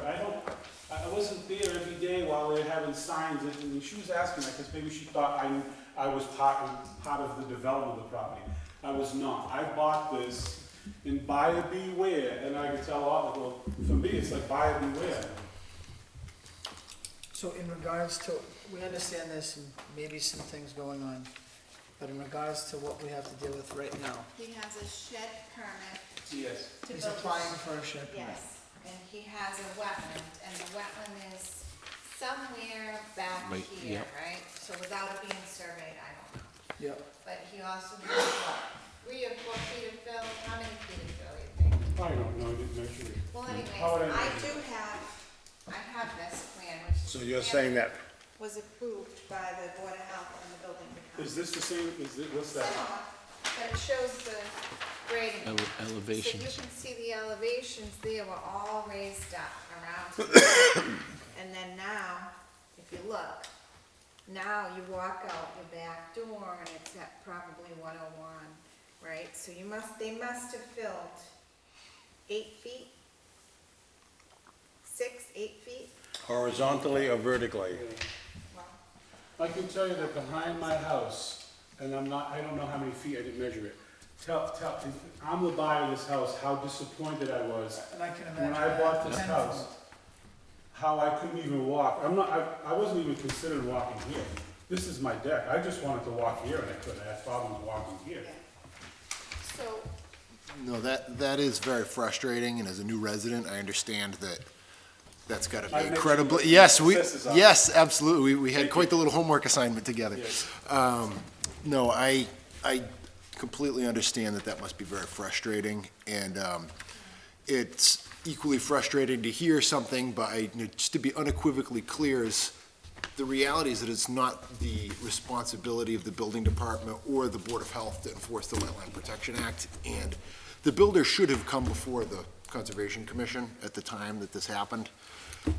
We are in the process of streamlining the communication between departments. I know that But that's. how was he able to build that? I can tell you that my neighbor, where's Wheeler Street? My neighbor who's no longer there, my neighbor to the side, Wilson, he told me that this house was a pool of water. And he goes, how did they approve this? How did they approve building it? And he goes to me, gee, Joe, I'm sorry, but you really got stiffed on this because I've lived here for years, and this, which I found out, which I told Lisa, he told me which I now call a vernal pool. And I think, Lisa, you told me that you have an old map that shows that my lot used to be a vernal pool. well, I got the aerial photos with the back signatures. So I have the lady, she moved back, she's on 2060, she's moved, and she told me, she's lived there since 1972, she has 30-something acres there. She told me verbally the same thing.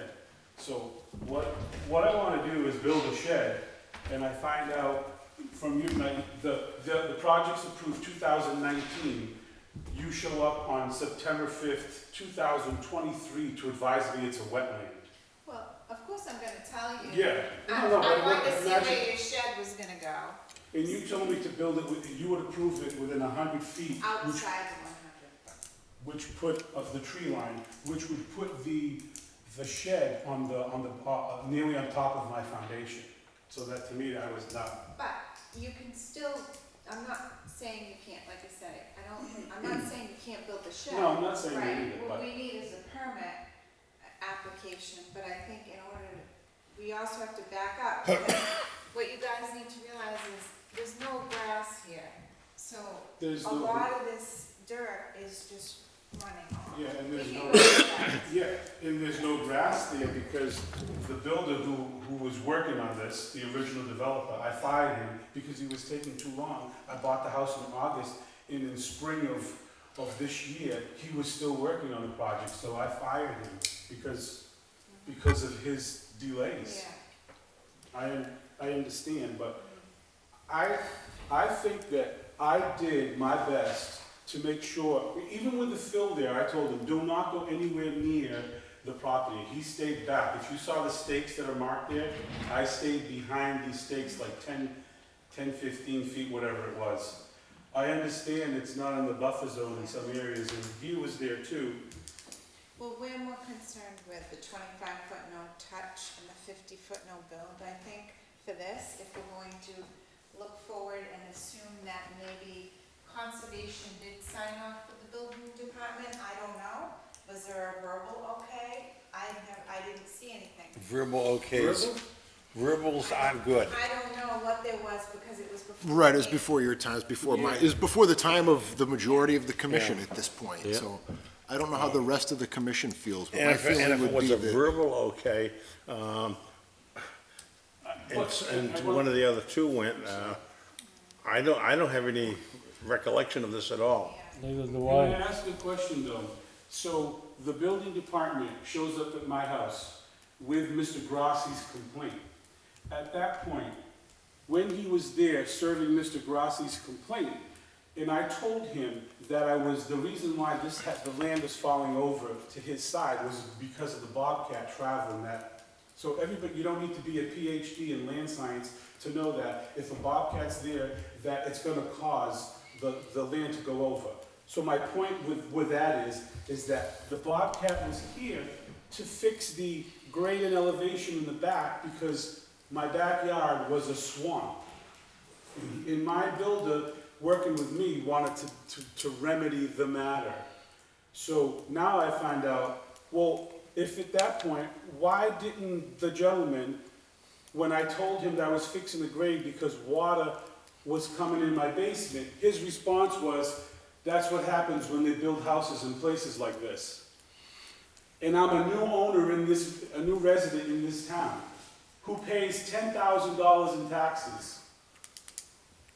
Now, I don't know how the rest of the commission feels, but while we as a commission, I just want my shed. No, And I just right. want a reasonable accommodation for to me, I love environment just as much as Lisa does.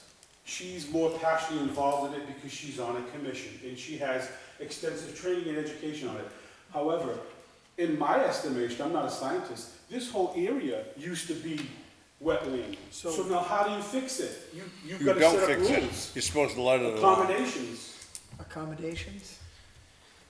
If it was all wetlands, it should have remained.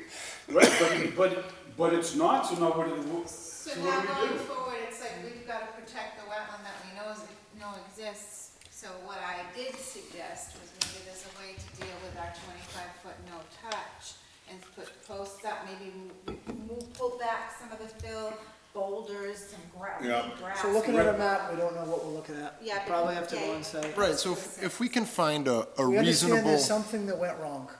Right. Something needs to be looked at. We are moving forward with new processes so this matter doesn't happen again. My concern is We just gotta look what at is the financial consequence to me? That's I have not no for this idea. board to decide. Yeah. I'm sorry, it's not? We can't, I mean, it's not us. I know, but if the town approves 2 single residential family houses to be approved here and doesn't denote them as wetlands until 5 calendar years after, isn't that? It should never, if they were wetlands, However, it should have been if built. if that's sitting where it's sitting, what's going on, none of that ever came before this board. Okay? And how is that my, And that's not your problem. Okay, I I'm like it not when trying you to say say that it's your problem, yeah, but this happened. I know, and it's And, unfortunate. oh, it's okay, well, no, it isn't okay. You know what I mean? But it ends up here, and it's nothing to do with you, but it ends up here, but it started elsewhere. And now all of a sudden, there's an expression, and you know what flows downhill, Yes. okay? So now here it is, we're downhill. And now all of a sudden, you know what I mean, we're the bad guys. But we're not the bad guys because we didn't approve this, and it never came before us. And Lisa put a comment on permit link that states that the commission was never done for the property. And we're like, okay.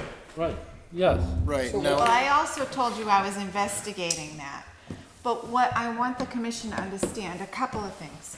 There's no statute of limitations on fill. So technically, if you buy a property and there's fill, including a house, you've bought it. You bought the problem. It's cutting where there's a statute of limitations. However, that, even though I'm saying that, I know Mr. Pimentel is trying to work with us here.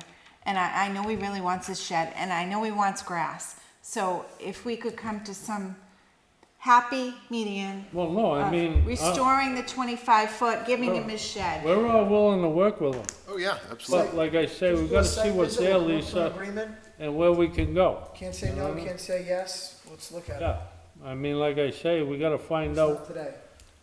if we can move some around and put a shed there. What really, in retrospect of reviewing everything that occurred, that fateful visit when he came here and I told him that I told Mr. Aguirre what I was doing back here, and he made that comment, immediately, I became bitter immediately. And besides the fact that this guy back here, I had a hard time with him too. He was harassing me. I had to call the police on him. I don't know if he got a sweet deal to sell these properties because maybe he knew they were wetlands. He's lived here for 20-something years. How did he get it? How did he get this? How did Mr. Rossi get this plot to be built? Well, we're not, I know. we're not here to speculate on that. And Mr. Pimentel, I can say that from the time that we've spent together on the other matter, I know that you're a more patient person than most, right? So one thing I'd say that we do have a reality that the house is built now. And we as a commission have certain responsibilities that we have to uphold under the Wetland Protection Act. But at the same time, I think given the totality of your situation, that if we can come to a reasonable solution that's reasonable and compassionate. That's all I want. No, I understand. I don't want to cause trouble. I don't want to be involved in tonight. This is my new hometown. Right. I mean, she was very nice and told me what the rules are. All I have an issue with is when somebody tells me that I'm responsible because of the law, the way the law is. Well, then I get concerned that the commission, if they miss this one, because of these. We didn't miss it. We didn't miss it because it wasn't put in front of us. Whatever the case may be. There's supposed to be a procedure. Yeah, so. And then it puts me in a position to think that as an individual resident, then if I am compelled to follow the law, then the town it stands as its own person too, to follow the laws of the Commonwealth of Massachusetts. Correct. That's my opinion. That's why I get upset about it, is because I find out what they tell you is you should know the property that you're purchasing. You should be informed of the kind of, how do I know it's a, now I know because of Lisa's visit. I know about vernal pools, I know about vegetation, I know about trees. I read that Massachusetts is the leader in the country regarding wetlands protection. I know all that stuff but why do I know it? I know it years after I have owned property. 5 years after the project to build those two houses was approved. And that concerns me, that I'm in this position now that might cost me financially to try to, mitigate the fact. To me, the whole area has been violated. To me, the whole area, if you do it, even when you decide what the setback is gonna be, the new setback is gonna be, or whatever the line, the mitigation line is gonna be, you're never gonna turn back the time, because that area has been violated for life. Okay. So now, Mr. Pimentel, are you amenable to us doing a site visit and seeing what we can do to kind of find a solution that is gonna make you reasonably happy, and then also make sure that we're upholding the mission that we have to uphold? That's what I'm looking forward to, and I don't want to, I hope I didn't sound like I'm angry. No. I would be. Frustrated, yeah. I would be. No, you got every right to be. We understand, and we look forward to working with you. I'm going to ask one of the selectmen, what do you think about him coming and making a presentation to your select board and saying, these are the troubles that I've had because building permits were given and I have trouble because of that? Would that be worthwhile to get something done? There is a way to go, and that's not in front of you. especially in light of the subject matter, especially in light of. Okay, I asked, No, I'm gonna, let me finish. In light of threats that have been made to members of conservation about potential for legal action.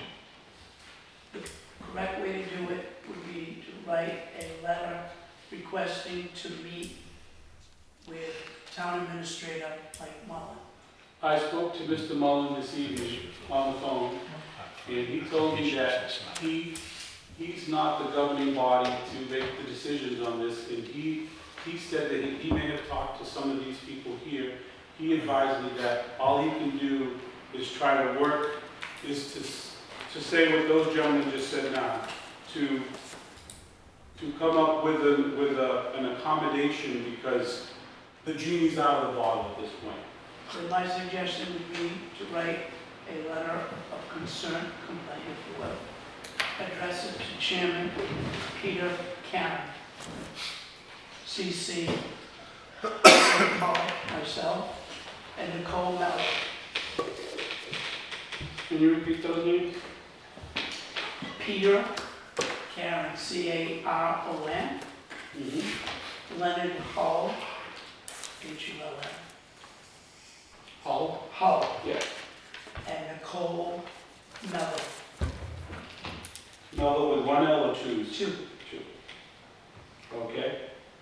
Thank Again, I didn't come here to tell you that Massachusetts is this and that. I just came as a frustrated person, trying to get, and then I also made a point that my next door neighbor, when he told me that he got his permit on the spot, he has a basketball court, a swimming pool, and a shed being built by the same company that I paid 50% on. And when I first met Lisa, I said, I want to build my shed along the same line as my neighbor's. I'm not convinced there's wetlands over there, though. No, I'm just saying that. That's how I thought. When you asked me where you want to put the shed, I said, I want to put the shed. all right, Lisa, But sir, what's your name, sir? digits. Thank you for putting that question out here. That shows how you're taking my point seriously about the process of how things move from department to department. So I appreciate you making. We are here to protect wetlands. We're here to protect the people, sometimes from bad contractors, if we can, sometimes from bad locations, or, we do whatever we can to accommodate, and sometimes the news isn't good if we have to say, no, you can't build a house there. But in your case, you got the house built without our knowledge, and that's the problem. Right, and the house had nothing to do with the building of the house. The house was. But you know what I'm saying? Because we have been dealing with individuals like yourself now for, about 2 years, Lisa? Oh, yeah. And that's all we're doing is putting out fires, and it shouldn't be. It should have come to our board, our commission, and say, is this lot acceptable to build on? If it is, where would the house be positioned? Or, no, it's no good. That's what we are looking for, to protect future homeowners like yourself. As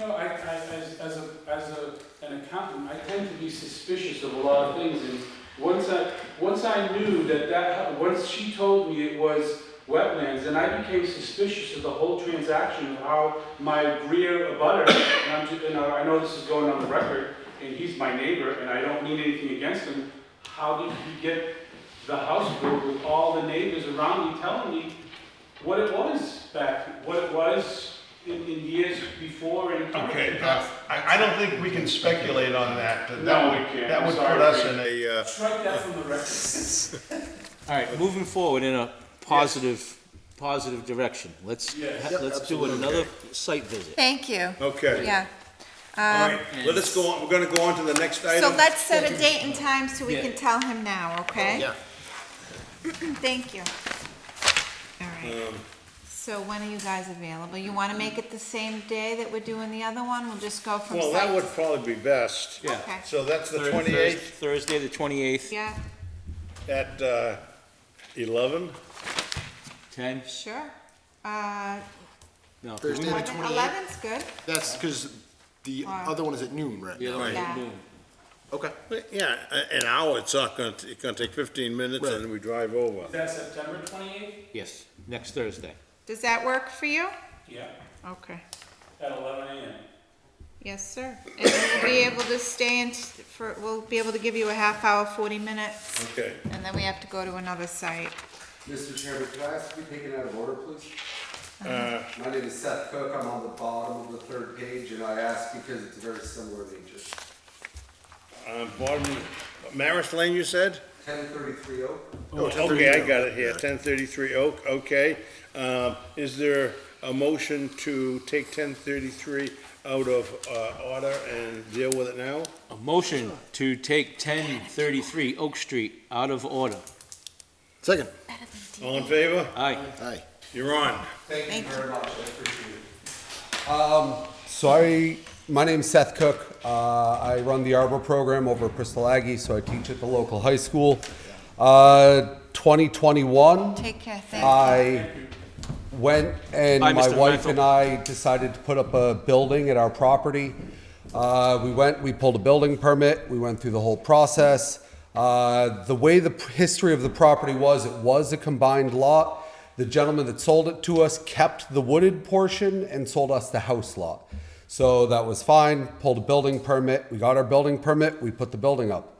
The neighbor was then trying to build a house lot on his wooded portion. It got flagged. Lisa then issued a citation because the building is apparently too close to the wetlands. So the issues are a couple fold. One, I didn't know there were wetlands there, and they were on my neighbor's property, so I had no reasonable way to survey his property. I understand the location of the wetlands is what it is, I understand that, but I would have no way to trespass on his property, to survey his property to then find them. Nowhere in the building permit application process is there ever a checkbox that says go to conservation. So I teach high school. I thought I was doing everything by the board. I didn't build it in the middle of the night on a Sunday. I went through the process, and now I'm being told that no, that's not right. You can't have it there, yada, yada, yada. I can empathize with the gentleman before me. He wants a tool shed. Mine's 40 by 60. Mine's not a tool shed. Mine's not movable, and it's already up. And I'm not saying that I don't care about the environment or wetlands. I absolutely do. I teach at an Aggie school. I like the environment. However, I'm in a position now that mine isn't movable. Mine's 3 years old, 2 years old, and now 2 years later, now I'm finding out that it was in the wrong spot. Well, I went through the process. So to Mr. Crawford's point earlier, if you have residents who are going through the process and then being shaken down later, all of a sudden it starts feeling like either the system is broken or maybe things aren't being done properly. The system isn't the whole process isn't being done properly. There's steps, and somebody's just stepping over things. Close enough, it'll be all right. Well, it isn't all right. Sure. Because here we are again. Sure.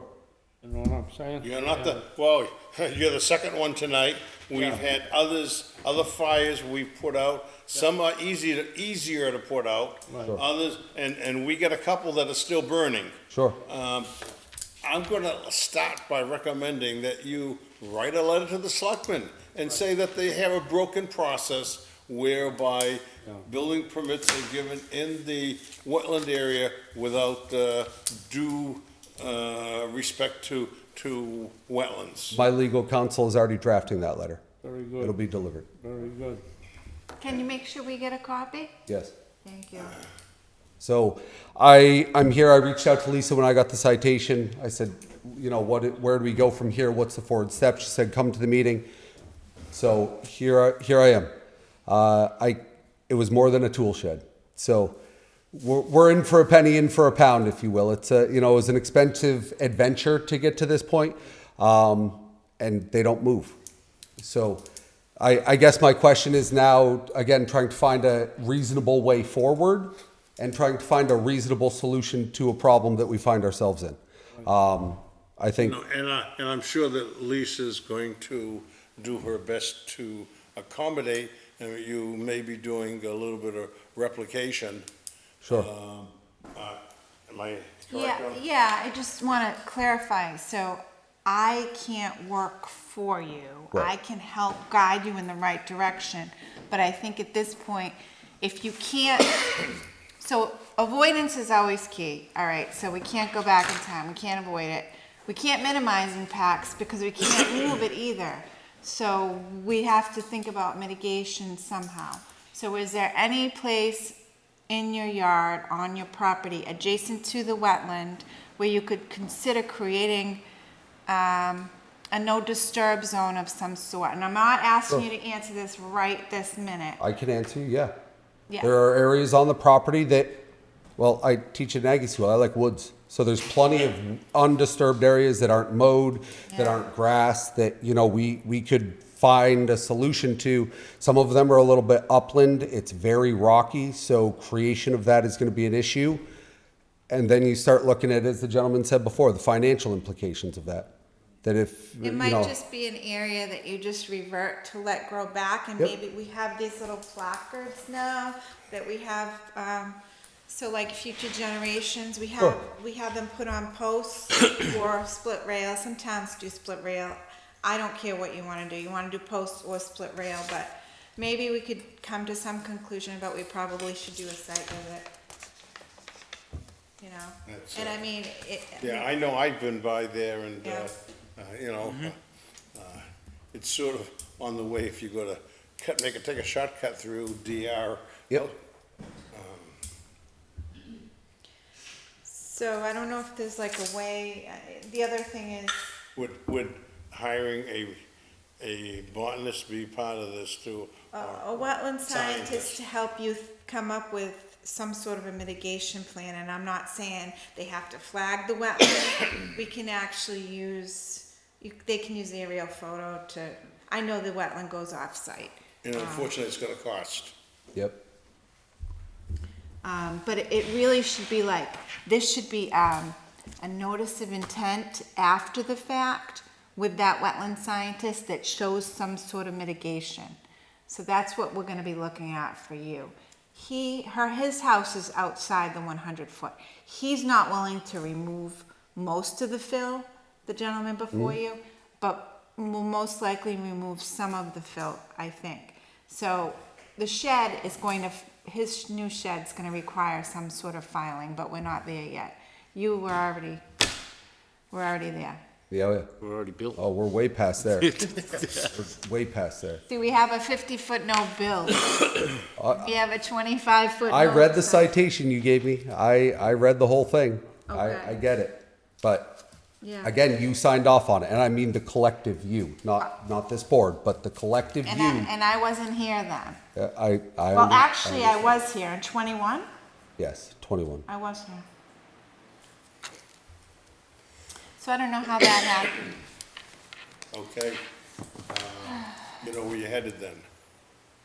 Likely. Okay. great.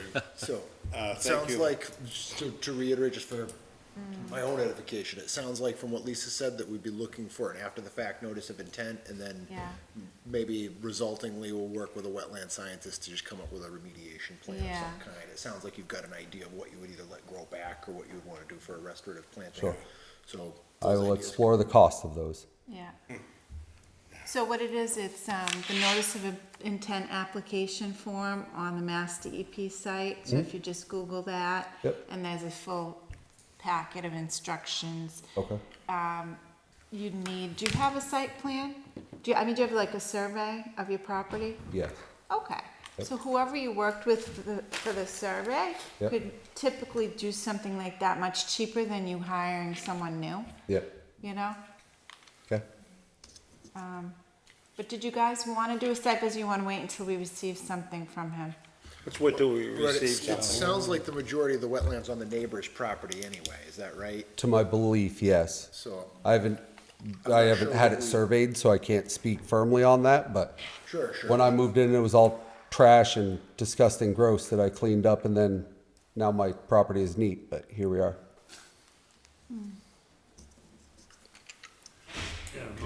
Like you say, if you start with that, and then, You should have been like Brian and build on the hill. isn't Okay. much of a hill there, Jim. What? All right. Isn't much of a hill there. No, no, Tom. I'm talking about around the corner on the other street. On what street is it that Brian lives on? He is on the cut through. Will, No, it's that tiny, crazy, windy road. yeah. It comes out near the golf course on 44. Yes. Oh, Wheeler? Yeah, Wheeler. Will. Yes. Will. Yeah. So I will have legal send you the letter, and then we'll move forward from there. Yeah. Okay. Thank you very much. Thank you. Thank you for coming tonight. Have a good evening, drive careful. Okay, Lisa, we're going, this is your show now where you have updates, your agent updates. You mean it's not nap time yet? Oh, yeah. No nap? Okay. All right.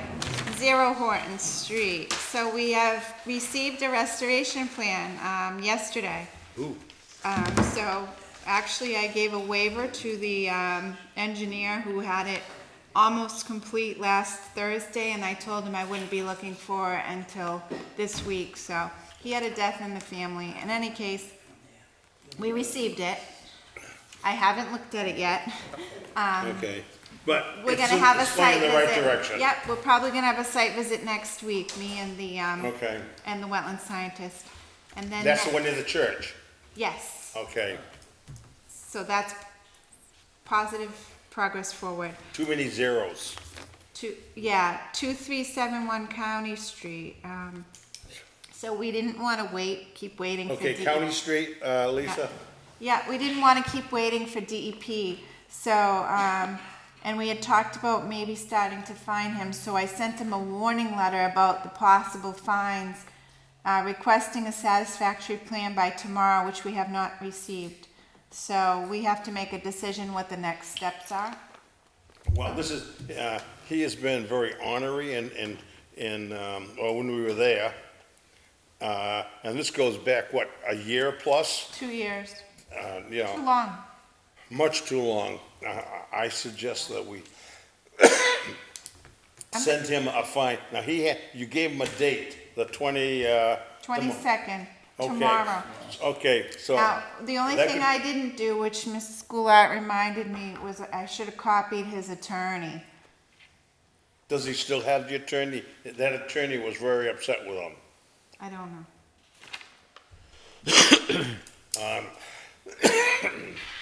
Okay, if we start fining him $300 a day, beginning next Monday, because he can get it in tomorrow, but when you walk in on Monday, it's either gonna be there from tomorrow or there, 1 day late. Yeah, so, I mean, what I think I should do is how I was finding the other folks, it was once a week. So when a week goes by from the 22nd, start on the 29th, Okay, all right? okay. All right. That's Friday, next Friday, right? Yeah, so Okay, all right. I'll send out the first week's worth on Monday. I'm not coming in on Friday. Well, we gotta vote on it to fine him. Yeah, Okay, is there a motion to set a fine for,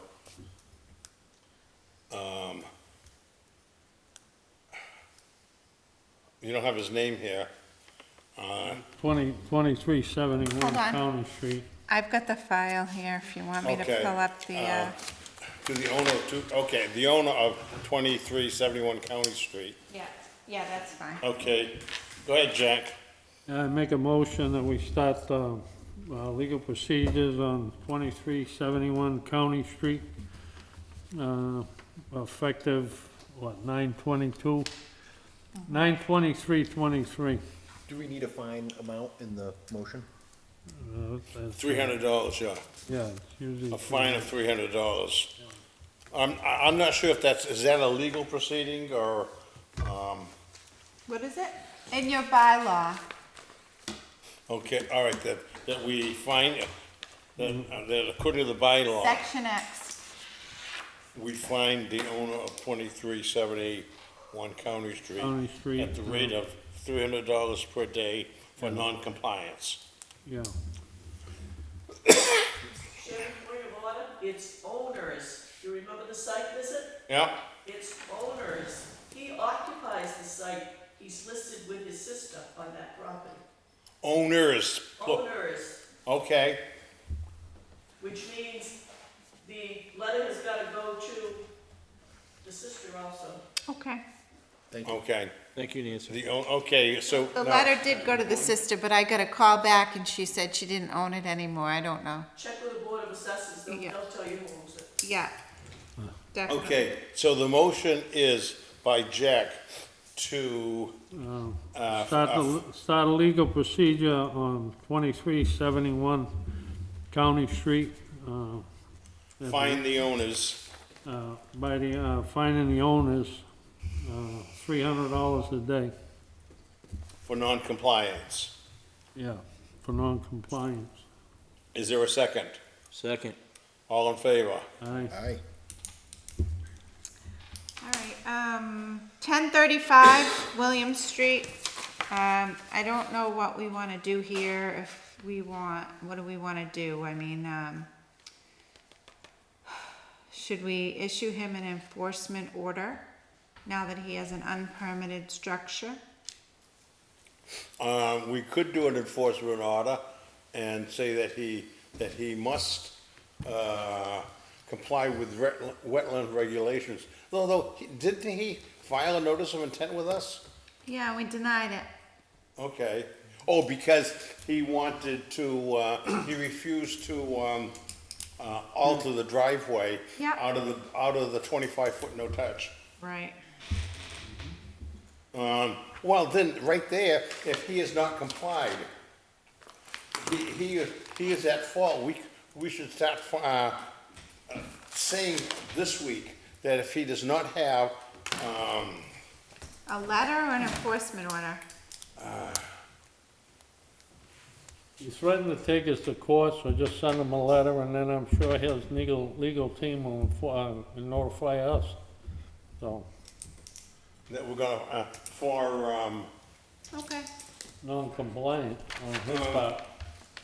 is it non-compliance? He did, We had a site visit with him. oh, Jim. I know, Jack. We That was, tried to work with him, and every time, we tried to do something, he kept moving the goalpost. I know that. Well, Oh, I remember that. that's right.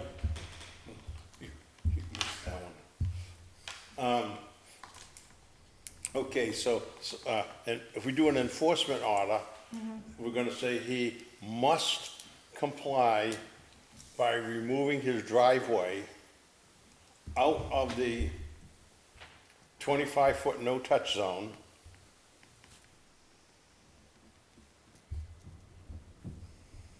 You and I can draft it together if you want next week. Do you want it? Do you Yeah, want okay. to leave it at that, or do you want to just try to hash it out right now? Okay, well, we can just say we're gonna send him an enforcement order for his non-compliance with our requests, or, okay. And then if failure to do so could lead to a $300 a day fine. Right. I'll put the word could in there. Okay, is there a motion to issue an enforcement order to 1035 William Street? Motion to issue enforcement order using the verbiage as just described by Chairman Digits. Is there a second? I'll second it. All in favor? Aye. Okay. 0 Horton Street, oh my goodness, we got another 0 Horton Street, Yeah. map 7, lot 26. There's progress made there. It looks like they completed the restoration, although they haven't given me a monitoring report yet. So We're still waiting for the report from the consultant. Once I get that, I'll conduct a site visit. But if you guys drive by, you'll see there's some plantings over there, and it looks like they pulled out some of the fill, This is across from Smith Street or thereabouts, yeah, okay. This is, yep. This is the old Pavo, famous Pavo. Yeah, oh, yeah. Gee, how is John doing? I don't know. Okay. 0 William Street, map 21, lot 32-4. So this one, they submitted me a restoration plan, but it didn't include any restoration of any of the buffer zone, just of the wetland. So she's working with Proline to finalize the restoration plan, and most likely we'll see a notice of intent. As it appears, she wants to work in the buffer zone with her project, which is her house. Okay, so it's moving. Moving. 1940 County Street, that's 508 Customs, map 17, lot 79. Which is- An enforcement order needs ratification by the Conservation Commission. We just did that. Did that. What? Yeah, we just did that. It was above, so we don't need to discuss it anymore. Okay. 880. 880 Hot Street, violation. Yeah, so last that happened was I spoke with the attorney in July. I'm just gonna keep this on the agenda, but to remind me to follow up with them in the spring and take a look at how it's growing in. Yeah, I kind of, every time I go down there, I kind of keep an eye on that. Yeah. It is growing, it is, everything's I growing. didn't see that they cut any trees out there. It was literally just herbaceous and shrubby vegetation, and everything's growing Yeah. crazy with the rain, so. You know, that happened the way, the way that our first visit there. We said, put your animals in the back where they used to be 30 years ago. And, that's what happened. Yeah. So, Yeah, moving on. moving on. Okay, we just did Hot Street. 1420 William Street, map 11, lot 9. So that one, the owner has been keeping me apprised. He had a wetlands consultant there. A lot of the work they're trying to do is, has to do with the irrigation pond and agricultural exemptions, but they're most likely gonna dredge the pond and they'll have to file with us. But he's been good about keeping us apprised. Is that pond made for irrigation? Yeah, Okay. but it's connected hydrologically. It's like, it's in a wetland and. Okay, 981 Stonegate Landing. This gentleman, came to us at first to cut a tree, and when Dave and I went out there, we realized there's a shed, and some fill in a wetland. He had the tree cut last week, and he has been emailing me back immediately as soon as I asked. And he told me the contract is to remove the shed this weekend, so I'm gonna follow up if I don't receive a follow-up email from him. Oh, I believe you'll get it. He's Yeah. pretty much on the ball. 485 Tremont. 485 Tremont, map 9, lot 16. No. Okay, Lisa. Yeah, did you guys see that email that came out? Or do I have to tell you? It had a Sorry. letter from, Natural Heritage. I don't have the letter here, but I do have the email correspondence. Yes. Yeah, so she's, Ally from Natural Heritage sent off the letter to endangered species. She's the endangered species review biologist. Notice of non-compliance, is that what came back? Mhm. Yeah. Unpermitted activities. She's looking for a survey. He's gonna have to do wetlands and a regular survey, and then he's going to have to prove that he did not disturb the habitat, so he's got a little ways to go with that. He's being cooperative. He would have been here tonight, but he's on vacation somewhere, not in Dayton. And then we already dealt with 1033 Oak. Next would be 1 Marist Lane. So that one is a new one. That one's very disturbing. So that gentleman moved to town, came in, told me he wanted to build a garage And when he told me he wanted to build a garage, I told him as long as he could stay out of the natural heritage area and outside of our 100-foot buffer zone, he'd be okay. So he hired Proline, submitted a plan, I signed off on the building permit, and then I drove by to go visit another site on Maris Lane, and at that time, I saw number of trees in the back cut beyond the natural heritage area, the turtle habitat. So that was pretty disturbing. I worked with Natural Heritage to draft a letter to them, and I CC'd them, so I'm assuming they're gonna send out their own letter to them, but it's on land that's restricted by the town. So we hold a conservation restriction on it. It's as good as we own it. So we asked him to immediately stop. We asked him to come to the meeting tonight. He didn't come. He asked me if I could, when I went out there, if I could just ignore that I saw it.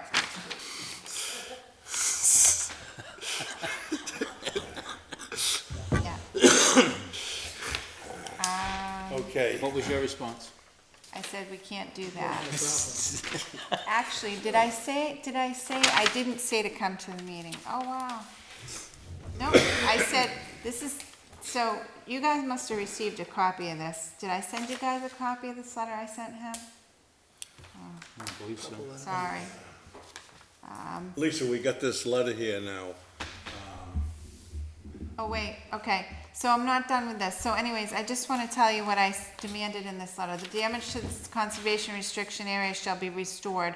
You shall work with the holder of the conservation restriction, the Dayton Conservation Commission, in order to develop a plan to remove all incompatible uses and restore the affected areas within 6 months of the date of this letter.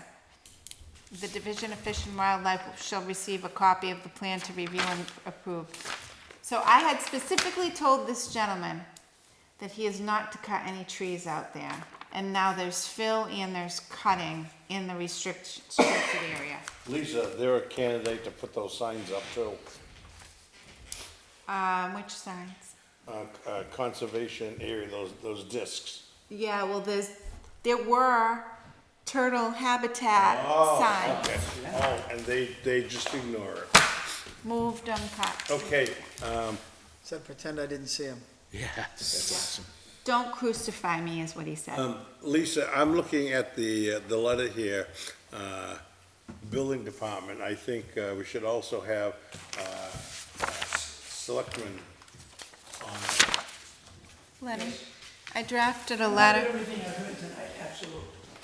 So, per the PACT meeting, I was asked to draft a letter expressing what our new process, or what our expectations are. So I drafted this, but I'm not really convinced that it's complete. I feel like maybe we should add some signature lines, and we should add a policy, add a request to the Board of Selectmen to create a policy, that this is a policy, and have everyone sign it. Okay, but now, you got the building department. I think it should go to the selectmen. It should go to the, Well, it does say Selectmen. You mean you want to have them sign it? no, you got, it's here, it just says. At the bottom is a Build- copy. Oh, I see. CC at the Okay. bottom. Oh, I see, okay. Okay. You can have it if you want it. I got plenty.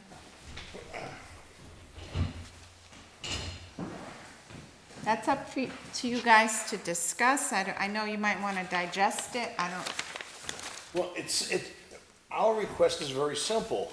And it was simple 4 or 5 months ago when I sent the letter to the selectmen, hand-delivered it upstairs, and nothing ever came of it. And this is it's as simple as this. It is simple. And Lenny, I think, can see the possibilities of what could happen. We got one gentleman here, he's already got a lawyer involved.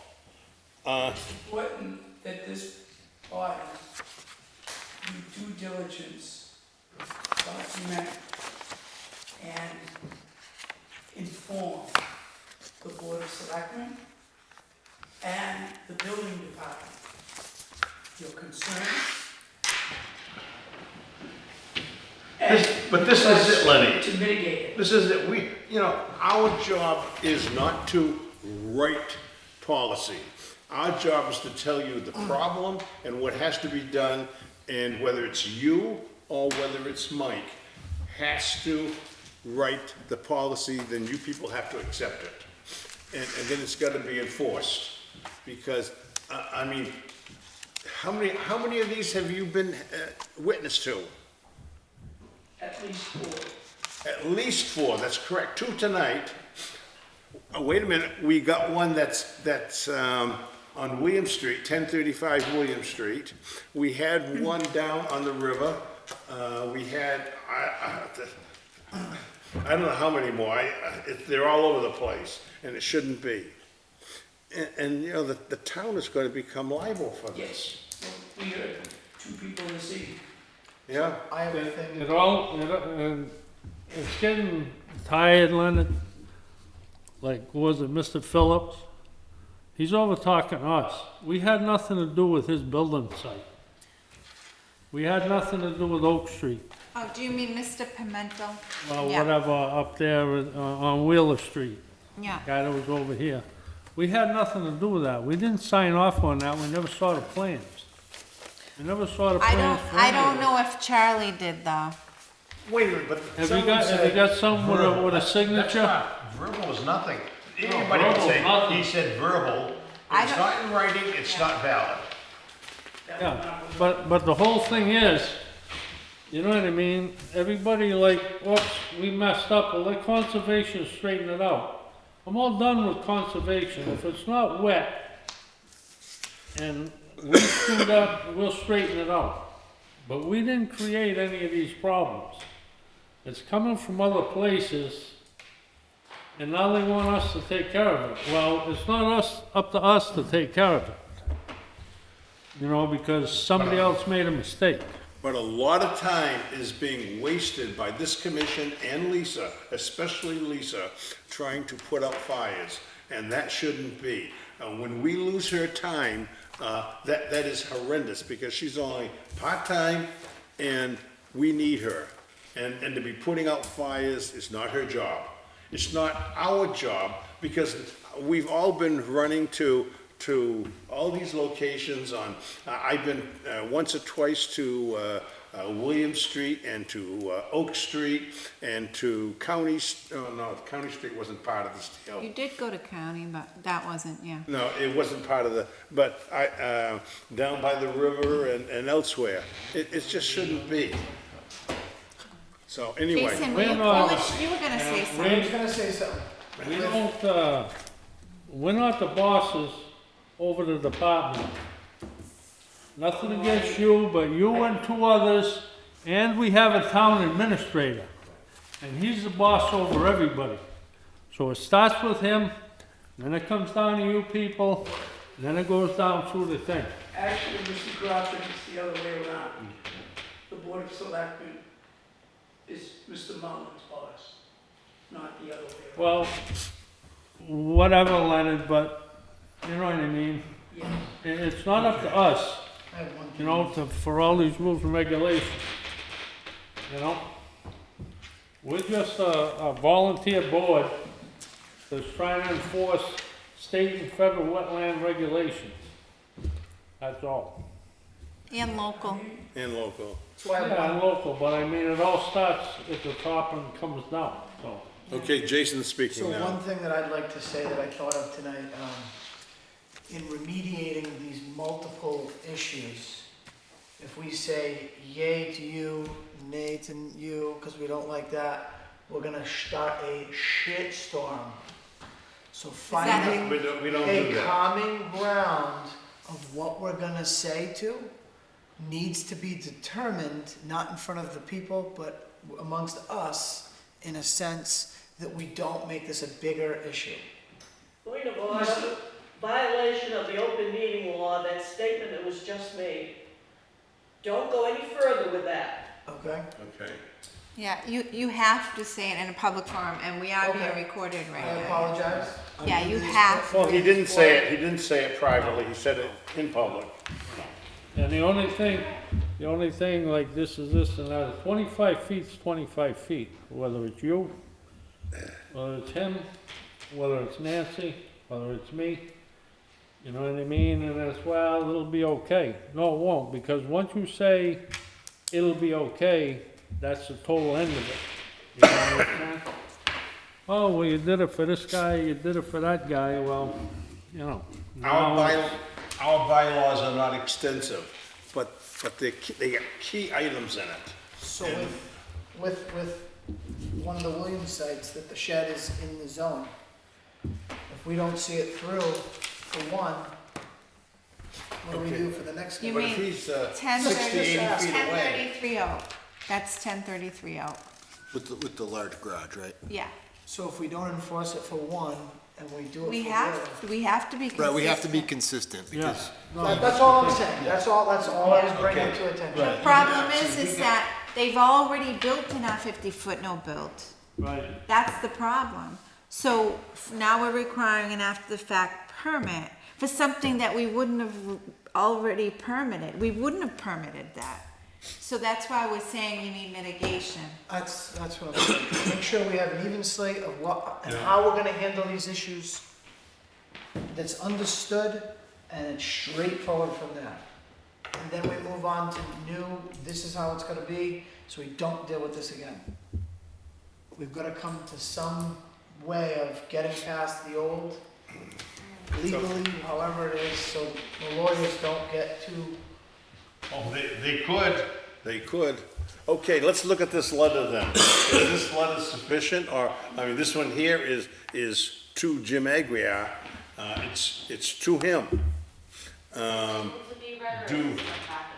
Do we, No, we can read this. I mean, to request, okay, but it's not him who's gonna. Can you read it, please? Can you read it for the record? We are writing to request a change to the current building permit application review process. At this time, we request all building permits, paper or permit link, that will require ground disturbance outside the footprint of an existing structure be sent to this office for review. We will do our best as currently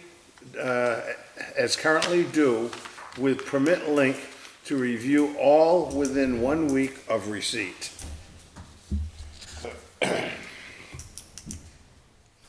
I think that would catch the overwhelming majority of issues that we've seen tonight if something like this is agreed to and then faithfully followed up on.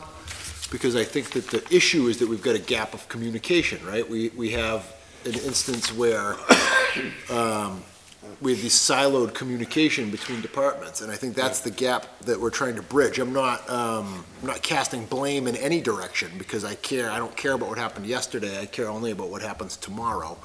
So I think that as we move forward as a more unified process between all of the boards and committees with all their various jurisdictions, I think that this is a great starting place. And if it reaches a point where this makes a notable difference and we see improvement, fantastic. And It should be zero comeback like these two gentlemen were here tonight. Right, there should be zero at that point. And if we encounter issues. On this, Jim? Yeah. It states ground disturbance. What if we require 6 signatures? 2 from soil board, 2 from the conservation, and 2 from the selectmen. 6, yeah, soil board is removing soil. It says ground disturbance.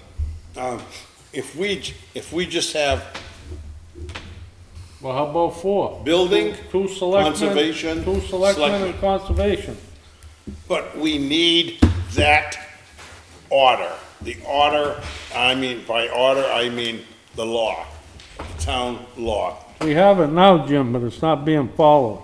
That's what I'm hearing. That's what I'm saying, if we go with this letter and require 4 signatures, maybe it'll get followed. Because then if it shows up down here, where somebody's building is in the wetlands, if we didn't sign off on it, or the selectmen didn't sign off on it, Oh, you It mean belongs you to want them to another sign party. off on every item? I don't think that's gonna happen. However, I think we should make that a policy.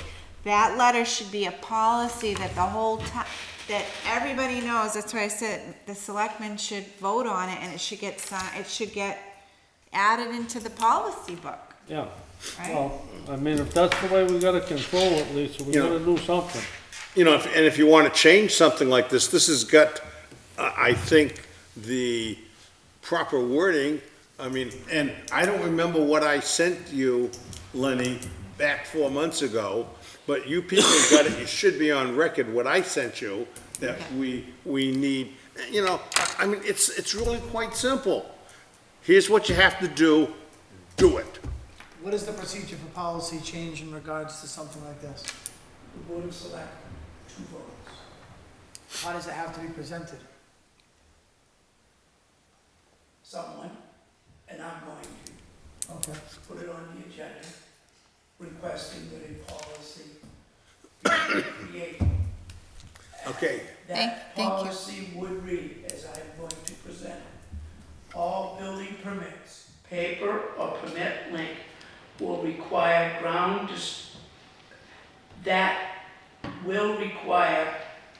disturbance outside the footprint of an existing structure be sent to the Conservation Commission for review. The Dayton Conservation Commission will review said request within 1 week of receipt.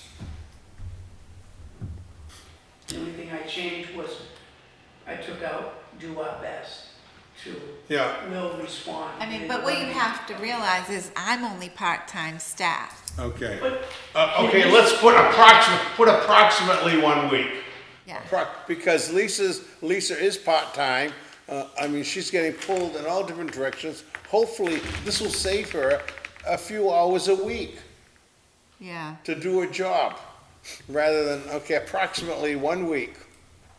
And that's a little given there. And, you know, and if someone is gonna build a house, I mean, Lisa might just say, sure, you can build a house, but it has to be on this side of the lot and not the other side because it's too wet over there.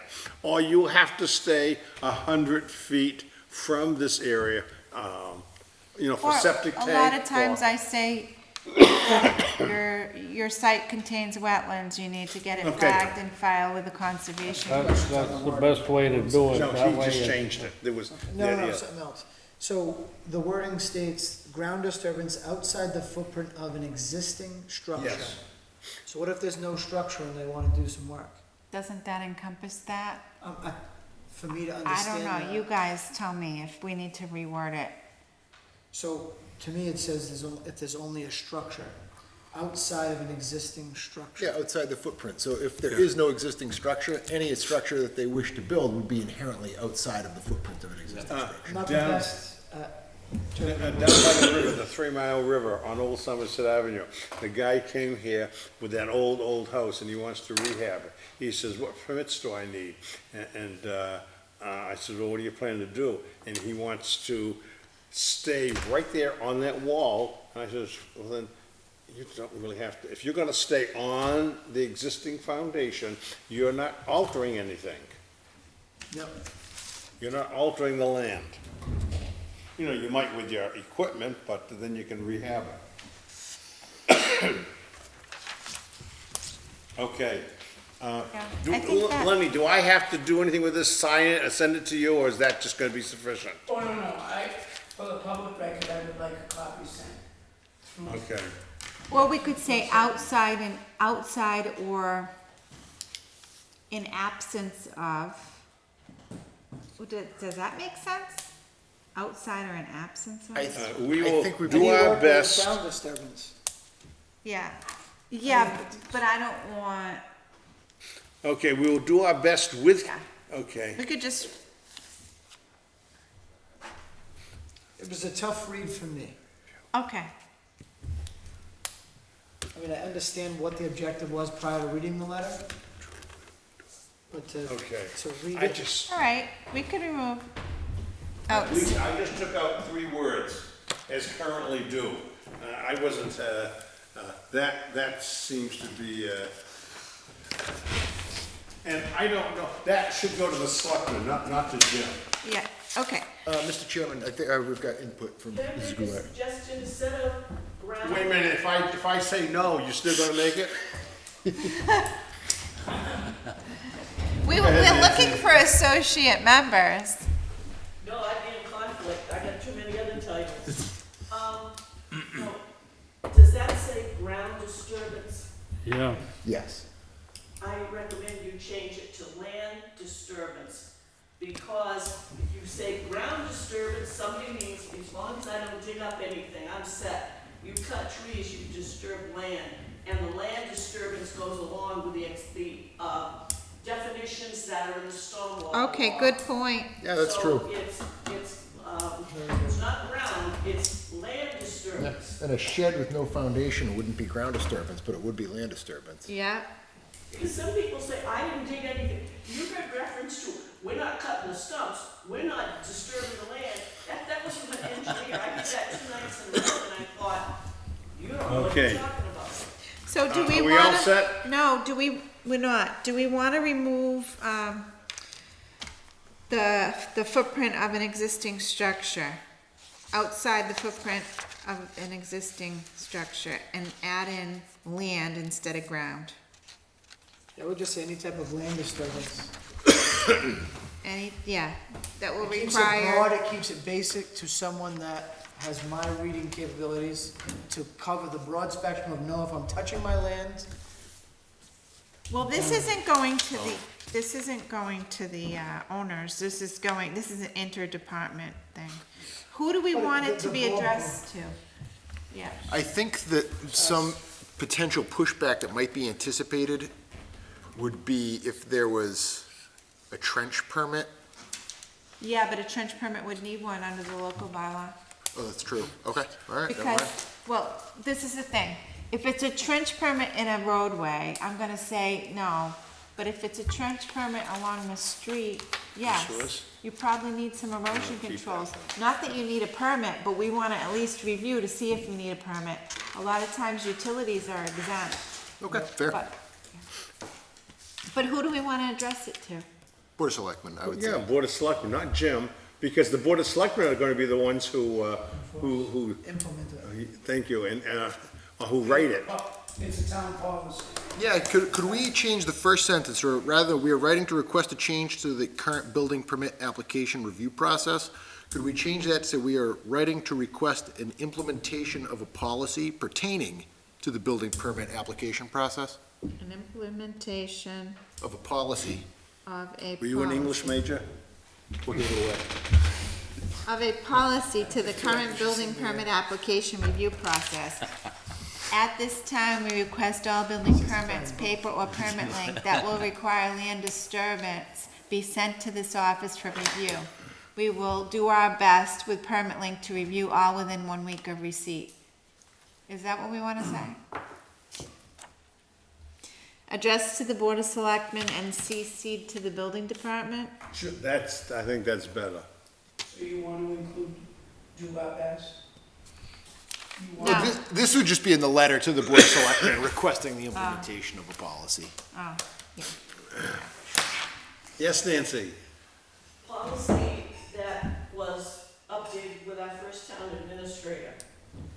2 different methods. Number 1, if we had no policy at all, she would look to find one, or I'd point her in the direction of UMass Amherst and say, they've got one. Fine tune it for Dayton, because it's a public document. And that's how a lot of the existing policies in our policy manual were written. In the case of having to write a policy, especially things like this that you wouldn't find at UMass Amherst, let me put it that way. You contact other communities. But a policy gets drafted, and it goes to the Board of Selectmen. If the Board of Selectmen want to fine tune it, they can. But then it comes out in its initial edition. It gets read once publicly, and the public is told, we're going to have 2 more readings. If anyone wishes to comment or anything about this, get in touch with, the office. After the 3rd, so if people call in or residents say, hey, you ought to change this to this, when that the 3rd reading takes place, that is the final edition of the policy, and at that point, the Board of Selectmen vote to adopt the policy, and it goes into the manual. So in the 3 readings, town officials, town residents, whatever, can all comment and say, take that out and put this in. But it all goes back to the Board of Selectmen, and obviously because we have a town administrator, he would be involved, just as it was back when we had the first town administrator, okay? But it doesn't happen overnight, and it gives the public and others an opportunity. But the 3rd reading that night is the final edition, and that's when it gets voted by the board, okay? I think it's a good idea. Yeah.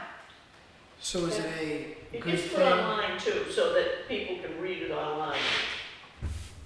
Is there any way to, is there any need for telling the public that this is going on?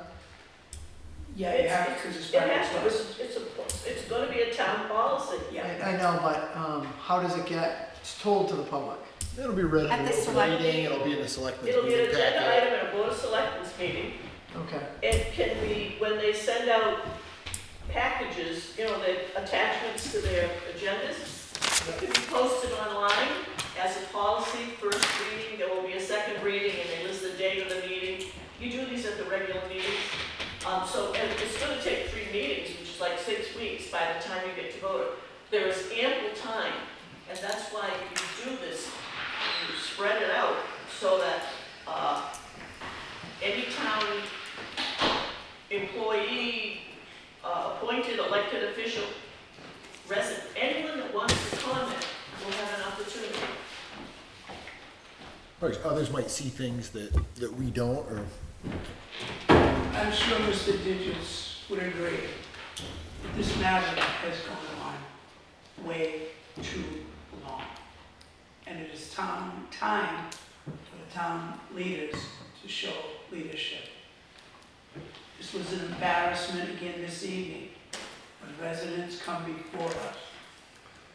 I think they're doing the right thing and find out that 1, they didn't, and 2, it's going to cost them a great deal of money to fix a wrong that if they had been guided correctly at the beginning, wouldn't have happened. But there again, Leonard, they're here trying to make us look like the bad guys. You know what I'm Although saying? we had 2 understanding people tonight. No, I realize that, Jim, but like I say, But it's costing them. they're understanding, but you know what I mean? It shouldn't be, No. they shouldn't have anything to do with this. No, shouldn't exist, should not have happened.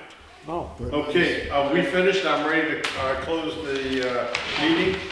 I guess my last comment would just be that this is, situations like this is exactly the reason that we have liaisons from the Board of Selectmen here, so that we have this pipeline of communication, so. Just lastly, in the public meeting, just to thank Selectman Hull for taking this seriously and Thank you.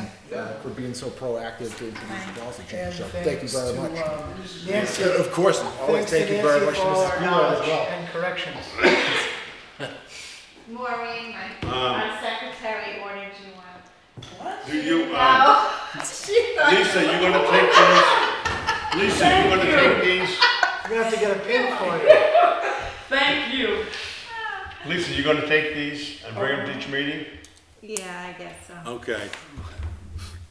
All right, is there a motion to You're welcome. close the meeting? Motion to adjourn. Second. All in favor? I'm gonna write that in.